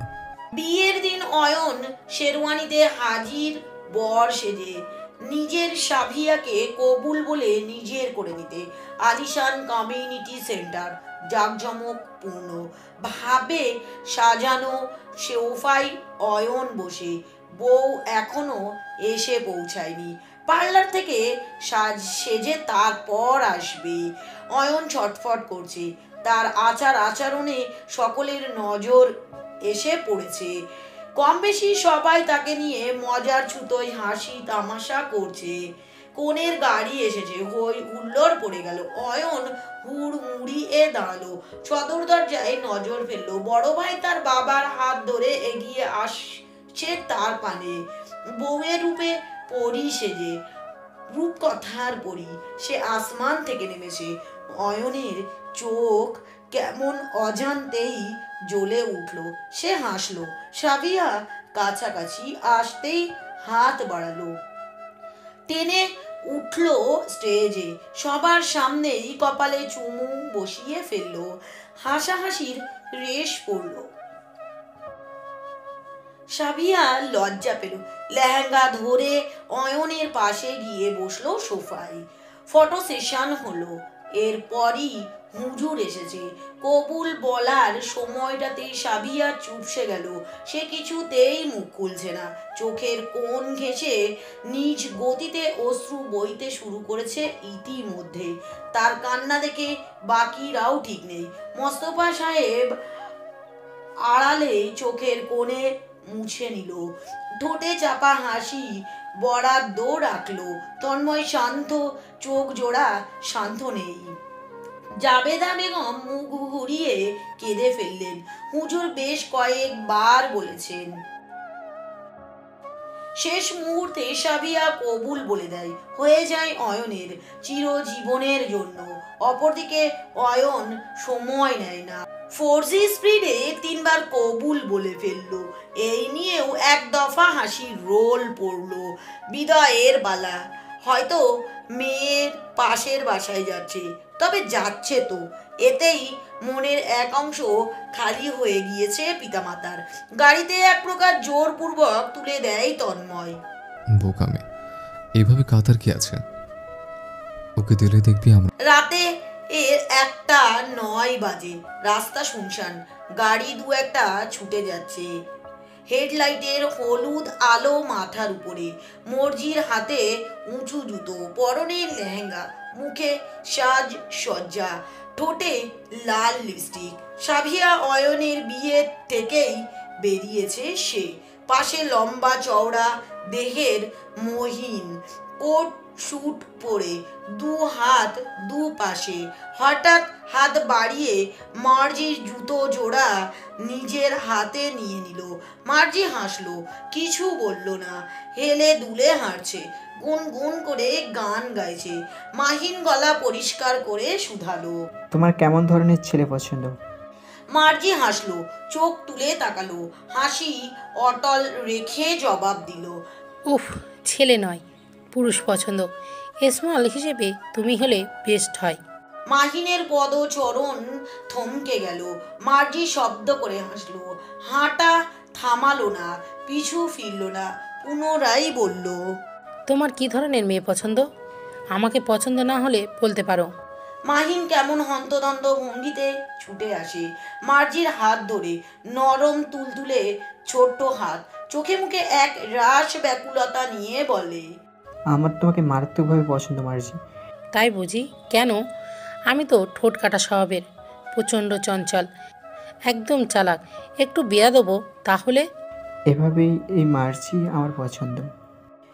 মার্জি হাত ছাড়লো, আবারও হাঁটা ধরলো। ও দেখা যাক তোমার পছন্দের দৌড় কতটুকু। আমি কিন্তু সিরিয়াসলি প্রেম করছি। ছ্যাঁকা টাকা মেরে আবার বড়লোক মেয়ে লোক ধরে চলে যেও না। মাহিন বিরক্ত মুখে মার্জির সামনে দাঁড়ালো। তুমি আমাকে খেপাতে চাচ্ছ তো? মার্জি আড়ালে ঠোঁট বাঁকালো, মানে আওড়ালো। ইন্টেলিজেন্ট মাহিন সাহেব ধরে ফেলেছে, তাতে কি, আমি তো স্বীকারোক্তি দিব না। মার্জি থামলো না, হাঁটতে হাঁটতে বলল, শোনো, তোমরা হচ্ছ বড়লোক, আর বড়লোক মানুষদের আছে সব বড়লোক নামকাম। এদের কখন কি মন চায় বলা বড়ই কঠিন। দিন শেষে আমাকে ভালো নাও লাগতে পারে। আমাকে এখন খোলাখুলি। তুমি আমাকে রাগাচ্ছ কেন মার্জি? আমি রাগলে ঠিক থাকি না, মাথা প্রচণ্ড গরম থাকে, উল্টোপাল্টা কিছু বলে দিব। মার্জি দীর্ঘশ্বাস ফেললো। আপসেট হবার ভঙ্গিমায় সে বলল, এখনই এমন, আর কয়েক মাস পর হয়তো বাজে বিহেভ করেই বসবে, আমাকে চট্টরও মেরে দিতে দ্বিধাবোধ করবে। মাহিন সাংঘাতিক রাগলো, কপালে রক ফুলে উঠল। মার্জি স্টপ ইট, কি বলছো? এমন কিছু কখনোই হবে না, আমি কাপুরুষ নই। তো তুমি আমাকে মারাত্মকভাবে রাগাতে জানো। মার্জি থামলো, ঘুরে তাকালো, দৃষ্টিতে দৃষ্টি মেলালো। অসহ্যকার একটা হাসি ছুটেছে তার ঠোঁট ঘেঁষে, পাজরা উঁচু করে মাথাটা মাহিনের কানের কাছটাই নেয়, হাসিটুকু অটল রেখে সে বলে, রাগলে তোমায় মারাত্মক হ্যান্ডসাম দেখায়, আমার চোখে ধাঁধা ধরিয়ে দেয়। তোমার এই রাগী রূপ দেখার জন্য ভবিষ্যতে আমি 7 সমুদ্র পাড়ি দিব, অতল সাগরে ডুবে যাবে আসমান সমান তোমার ভালোবাসা। মার্জি হাসলো, সুন্দর হাসি। থমকে যাওয়া মাহিনের হাত থেকে জুতো জোড়া নিয়ে পরে ফেললো, পুনরায় হাঁটা ধরলো। কিছু দূর যেতে যেতেই শক্ত বাহুতে আটকে পড়লো, পেটে পুরুষালী হাতের স্পর্শ পেল। মাহিনের গলার স্বর সামান্য কাঁপলো, তুমি আমাকে পাগল করে দিবে। অসহ্যকর হাসিটা এবারও মার্জির ঠোঁটে। সে চোখ বুঝে সে নিজ মনে আওড়ালো, তুমি তো আমাকে পাগল করলে, হৃদয় ব্যাকুল করলে, প্রেমের ফাঁদে ফেললে, ভালোবেসতে বাধ্য করলে, এখন তুমিও হও জনাব। অয়ন সাবিহার বাসর রাত অদ্ভুত বটে। রাত 2টো। দীপ্ত তাদের ফুলের বিছানায় টান টান হয়ে বসে ল্যাপটপে মুভি দেখছে। তাকে অনেকেই নিতে এসেছে, কিন্তু পারছে না। এদিকে ভদ্র অয়ন প্লেস ভেঙে যাচ্ছে। ইচ্ছে করছে দীপ্তকে কাঁধে তুলে শাহজাহান বাড়িতে রেখে আসতে। সাবিয়ার ঘুম ধরেছে, তাই সে ওয়াশরুমে ফ্রেশ হতে গিয়েছে।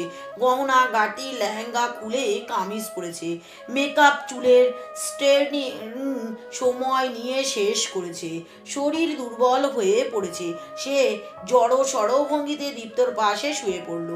অয়ন থমথমে চেহারাই সবটা দেখে নিল। 3টের দিকে তন্ময় আসে হন্তদন্ত ভঙ্গিতে, দীপ্তকে ঘাড়ে তুলে নিয়ে যায় শাহজাহান বাড়ি। অয়ন দীর্ঘশ্বাস ফেলে, ঘরের দরজা আটকায়। সাবিয়া ঘুমে বিভোর। অয়ন হেসে দুপাশে মাথা দোলায়, বাতি নিভিয়ে এসি অফ করলো, জানলা খুলে দিল, সিলিং ফ্যান ছেড়ে দিল। আকাশের চাঁদটা জ্বলছে দাউ দাউ করে। অয়ন বিছানার সামনে দাঁড়ালো, বুকে হাত চেপে ধরলো। এই দৃশ্য ঘুমের ঘোরে কত শতবার না দেখেছে, অথচ আজ স্বপ্নটা বাস্তবে তার সামনে ঘটছে। অয়ন হুড় মুড়িয়ে বিছানায় ওঠে। ঘুমন্ত সাবিয়ার মুখশ্রী জুড়ে সহস্র চুম্বন খেয়ে নেয়। সাবিয়া গুংড়ায়, বিরক্ত হয়, ঘুমে কাবু শস্ত্র চোখ মেলে না।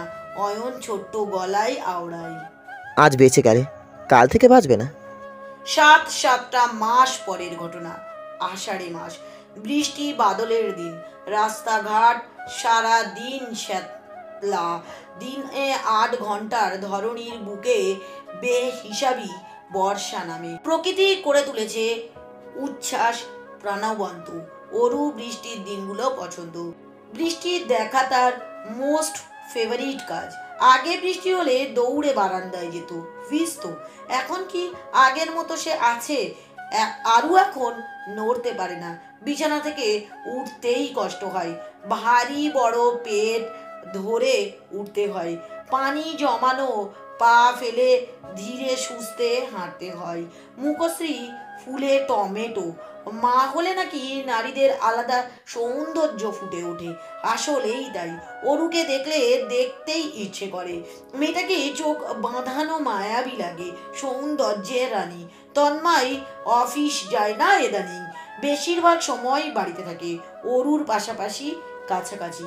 আজ একটু বেরিয়েছে, খুব দরকারি, তাই সে একান্তই এসে বসেছে ব্যালকনিতে চেয়ার পেতে। ফোঁটা ফোঁটা বৃষ্টি এসে ছুঁইয়ে দিচ্ছে। অরু চোখ বুঝলো, 2 হাত তার পেটে রেখেছে। মানুষ হিসাবে তার পেট সাংঘাতিক বড়। পেটে এতটা বড় কেন, এই নিয়ে সুমিতা বেগমের চিন্তার শেষ ছিল না। পরে যখন 8 মাসের চেক আপে গেল, তখন চিন্তা কমার বদলে বাড়লো বলে বাড়ির সকলের ভয়ে জড়সড়। চিন্তা ভাবনায় ঘুম, খাওয়া দাওয়া সপ্তাহ খানেকের জন্য উড়ে গেল। তন্ময় ফিরেছে। অরুকে রুমে না দেখে চেঁচামেচি শুরু করলো। অরু হাসলো, আওয়াজ দিল, এই যে। তন্ময় দ্রুত পায়ে ব্যালকনিতে আসলো, ভ্রু জোড়া কুঁচকে ফেললো। লাগবে না। তন্ময় তার সামনে হাঁটু গেড়ে বসলো, মাথাটা ঝুঁকিয়ে কানে পেট দিতে দিল। অরুর পেটে বড় সড়ো পেট, দুষ্টুমির সুরে আওড়ালো। অরু হাসে, তন্ময়ের মাথায় হাত রাখে, চুল টেনে দেয় নরম হাতে, সুধায়, গোসল নিয়ে খেয়ে নিন। তন্ময়কে ধরে উঠলো, খুব মনোযোগী হয়ে অরুকে ভিতরে নিয়ে আসলো, বিছানায় বসলো। অফিস ব্যাগ থেকে একটা বাটি বের করে সামনে রাখলো। হালি মেরেছে সে। কয়েক মাস যাবৎ তন্ময় কিছু না কিছু আনলেই মূলত অরুর পছন্দের সব। অরুর চোখ জোড়া বড় হয়ে এলো। কেমনে বুঝলেন আমার হালিম খেতে ইচ্ছে হচ্ছিল? অরু মাথা দুলায়, পুরোটা হালিম সাফ করে। কয়েকটা মাস ধরে অরু খুব জ্বালাতন করছে, বিশেষ করে তন্ময়কে। রাত বিরেতে তন্ময়কে উঠিয়ে কেঁদেছে, না হয় এটা সেটা খেতে চেয়েছে, না হয় ঘুমোতে পারছে না বলে তন্ময়কেও নিজের সঙ্গে জাগিয়ে রেখেছে। অথচ মানুষটা বিন্দু মাত্র রাগ বিরক্ত হয়নি। অরুকে শান্ত করেছে, বুঝিয়েছে, যা চেয়েছে দিয়েছে, দিচ্ছে। অরু এখন যা বলছে বাড়ির সবাই তাই করে, তার আবদার কেউ ফেলতে পারে না। 23 তারিখ বৃহস্পতিবার বিকেলের দিকে অরুর পেটে যন্ত্রণা ওঠে, মারাত্মক যন্ত্রণা, মরণ যন্ত্রণা। তার ডেট আরও 2 দিন পর, তাই বাড়িতে পুরুষ মানুষ নেই। তন্ময় বেরিয়েছে মিটিংয়ের জন্য। আনোয়ার সাহেব কিংবা মোস্তফা সাহেব বা ওহিদ সাহেবও বাড়ি নেই। বাইরে অঝোর ধারায় বর্ষা, তুফান বেড়েছে। বাহিরের অবস্থা ভালো না। সুমিতা বেগম স্বামীকে কল করেন, ফোন বন্ধ। জাবেদা বেগম ছেলেকে লাগাতার কল করতে থাকেন, কল ঢুকছে না। 7 বারের বার কল ভাগ্য চক্রে ঢোকে। জাবেদা বেগম তাড়াহুড়ো গলায় বলে, ওকে হাসপাতালে নিতে হবে। ওপাশ থেকে তন্ময় ঘাবড়ে যায়, আসছি বলে ছুট লাগায়। 8 ঘন্টার মধ্যে ঝড়ের গতিতে ফেরে সে, হন্তদন্ত ভঙ্গিতে। চিন্তিত, ঘাবড়ানো মানুষটা। বুকের ধড়কড়ানি কমেনি। অরুকে তুলে দ্রুত এগোই গাড়ির দিকে। গাড়িতে চড়িয়ে জাবেদা বেগম এবং সুমিতা বেগমকে নিয়ে হাসপাতালের উদ্দেশ্যে বেরোই। রাস্তায় গাছ ভেঙে পড়েছে, গাড়ি দমিয়ে দিচ্ছে ঝড়। তন্ময় দক্ষ হাতে গাড়ি ঘোড়ায়, অরুর যন্ত্রণায় ডুকরে কাঁদছে। তাকে জাপটে ধরে আছে সুমিতা বেগম এবং জাবেদা। অরুকে ভিতরে নেওয়া হয়েছে। ইতিমধ্যে সবাই উপস্থিত হাসপাতালে। তন্ময় ছটফট করছে, স্থির নেই। করিডোরে পা চালাচ্ছে, চিন্তায় হাত পা অসাড় হয়ে আসছে। বুকের ভিতর তার দুমড়ে মুচড়ে উঠছে, উদ্ভট চিন্তা ভাবনা মাথায় আসছে। মগরিবের আজান পড়েছে। তন্ময় থমকালো, পরপর দ্রুত পায়ে বেরিয়ে গেল। পাশেই মসজিদ। তার দোয়া আজ একটাই, আল্লাহর কাছে চাওয়া একটাই, অরুর সিজার হচ্ছে, নর্মালে বেবি হবে না, ডাক্তার জানিয়েছে। তন্ময় ফিরেছে সবে, তৎক্ষণাৎ খুলে গেল দরজা, স্পষ্ট শিশুর কান্নার স্বর ভেসে এলো। দুজন নার্স এগিয়ে আসলেন, দুজনের কোলে দুটো ফুটফুটে শিশু, যমজ ভাই বোন তারা। তন্ময় বাচ্চাদের পানে তাকালো, তারপর পেছনে।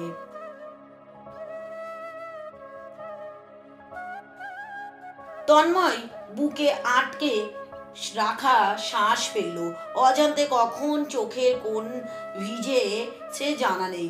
নার্স শিশুটিকে কোলে দিল তন্ময়ের। তন্ময় কম্পিত হাতে ছোট্ট নিষ্পাপ প্রাণ নিয়ে তাকিয়ে রয়েছে, পরপর বুকে আগলে নিয়েছে, দু চোখে ভিজে উঠেছে, মাথা ঝুঁকালো, কপালে ঠোঁট ছোঁয়ালো, আওড়ালো। মানুষের জীবন সময়ের ইশারায় চলে, বছরের পর বছর সময়ের তলে চলে যায়, জীবন পাল্টে যায়, মানুষ পরিবর্তন হয়। মানুষ মাত্রই পরিবর্তনশীল কিনা, এরই মধ্যে সম্পর্ক সৃষ্টি হয়, সম্পর্ক ভেঙে যায়, কেউ মৃত্যুর স্বাদ গ্রহণ করে তো কেউ জন্মের। এটাই তো জীবন। দেখতে দেখতে কেটে গেল 3 বছর, চোখের পলকে পেরিয়ে গেল কেমন। মনে হচ্ছে এই তো কাল অরু পুরো শাহজাহান বাড়ি নেচে কুঁদে বেড়ালো। অরুর আজ অনার্স ফাইনালের শেষ পরীক্ষা, পরীক্ষা দিয়ে বেরিয়েছে সে মাত্র, সদর দরজায় দাঁড়িয়েছে কারোর অপেক্ষায়। পরীক্ষা হলে সাথী ও পাশে এসে দাঁড়ালো, নাম তার জুই, সেও কারো অপেক্ষায়। মিষ্টি হেসে বলল, এই অরু, দাঁড়িয়ে আছো যে? আমার ফ্যামিলি আসবে। জুই হাসলো, এভাবে বলছো যেন পুরো ফ্যামিলি আসবে। অরু স্মিত হাসলো, বলল, ঠিক ধরেছ, পুরো ফ্যামিলি আসবে। এখানে? হ্যাঁ, আমরা এখান থেকে ভ্যাকেশনে যাব। মূলত আমার জন্য এতদিন ধরে যাওয়া হচ্ছিল না, পরীক্ষা শেষ, তাই এখান থেকেই বেরোবো। মনে হচ্ছে খুব সুন্দর পরিবার আছে তোমার। অনেক সুন্দর। জুই ভেবে প্রশ্ন করলো, তুমি তো ম্যারিড তাই না? ভাইয়ার নাম যেন কি? তন্ময় শাহজাহান। আই ওয়েট, তোমার নামের শেষেও তো শাহজাহান। অরুর হাসি দীর্ঘ হলো। আমার চাচাতো ভাই। মাশাআল্লাহ, কিভাবে কি? এইভাবেই আল্লাহর রহমতে হয়েই গেল। তিনি আমাকে দিয়ে দিলেন শ্রেষ্ঠ জীবনসঙ্গী। সেই মুহূর্তে 3-4টে গাড়ি রাস্তা আটকে থামলো সদূরে। অরু হেসে তাকালো, পর বেরিয়ে এলো দুটো বাচ্চা, 3 বছরের, একটা ছেলে আর একটি মেয়ে, সমান উচ্চতার, ভিন্ন চেহারার। খুব কাছ থেকে পর্যবেক্ষণ করলে বোঝা যায় ছেলেটি তার মায়ের মতো দেখতে আর মেয়েটি তার বাবার মতো। বাচ্চা দুটো ছুটে এদিকে আসছে ছোট্ট ছোট পায়ে, ফুলো সুবল সুস্বাস্থ্য বল গাল দুটো তাদের দৌড়ানো গতিতে নড়ছে। পেছন থেকে বেশ কিছু গলা ভেসে এলো, নানা ভাই, ধীরে ধীরে যেতে হয়, এভাবে দৌড়াতে নেই দাদু ভাই। জুই খেয়াল করলো সুন্দর বাচ্চা দুটো তাদের দিকে আসছে, উচ্চ স্বরে অস্পষ্ট আধো স্বরে ডাকছে মাম্মাম। জুই চমক পাশে চাই। অরু হাঁটু ভাঁজ করে বসে 2 হাত মেলে দিয়েছে। জুই মুগ্ধ নয়নে অবিশ্বাস্য গলায় শুধালো, তোমার বাচ্চা আছে? অরুর বাহুতে দুটো সুস্থ সবল বাচ্চা ঢুকে পড়লো, গলা জাপটে আহাজারি করে ওঠে, ঘুরতে যাওয়ার বায়না ধরে। অরু হেসে বলে, আমি 2 বাচ্চার মা। তারপর সে উঠে দাঁড়ায়, গাড়ির সামনে দাঁড়ানো এক সুদর্শন পুরুষ দেখিয়ে বলে, ওই যে আমার তন্ময় ভাই, আমার স্বামী। জুই বাক রুদ্ধ হয়ে তাকিয়ে থাকে। অরু আবারও বলে, ওখানে আমার পুরো পরিবার, আমার জীবন। জুই দেখলো সেই সুদর্শন পুরুষ এগিয়ে আসে, অরুও এগিয়ে যায়। লোকটা পকেটের থেকে রুমাল বের করে অরুর কপাল মুছে দেয়, ঠোঁট নাড়িয়ে কিছু বলে, তারপর 2 সন্তান অনায়াসে কোলে তুলে নেয়। অরুকে ইশারায় আসতে বলে, এগিয়ে যায়। অরু মাথা ঘোরায়, হাত নাড়ে, বিদায়। জুই অনিমেষ তাকিয়ে থাকে, ছোট্ট গলায় বলে, বিদায় ওরু, সারা জীবন সুখী থেকো, ভালো থেকো, দোয়া রইল।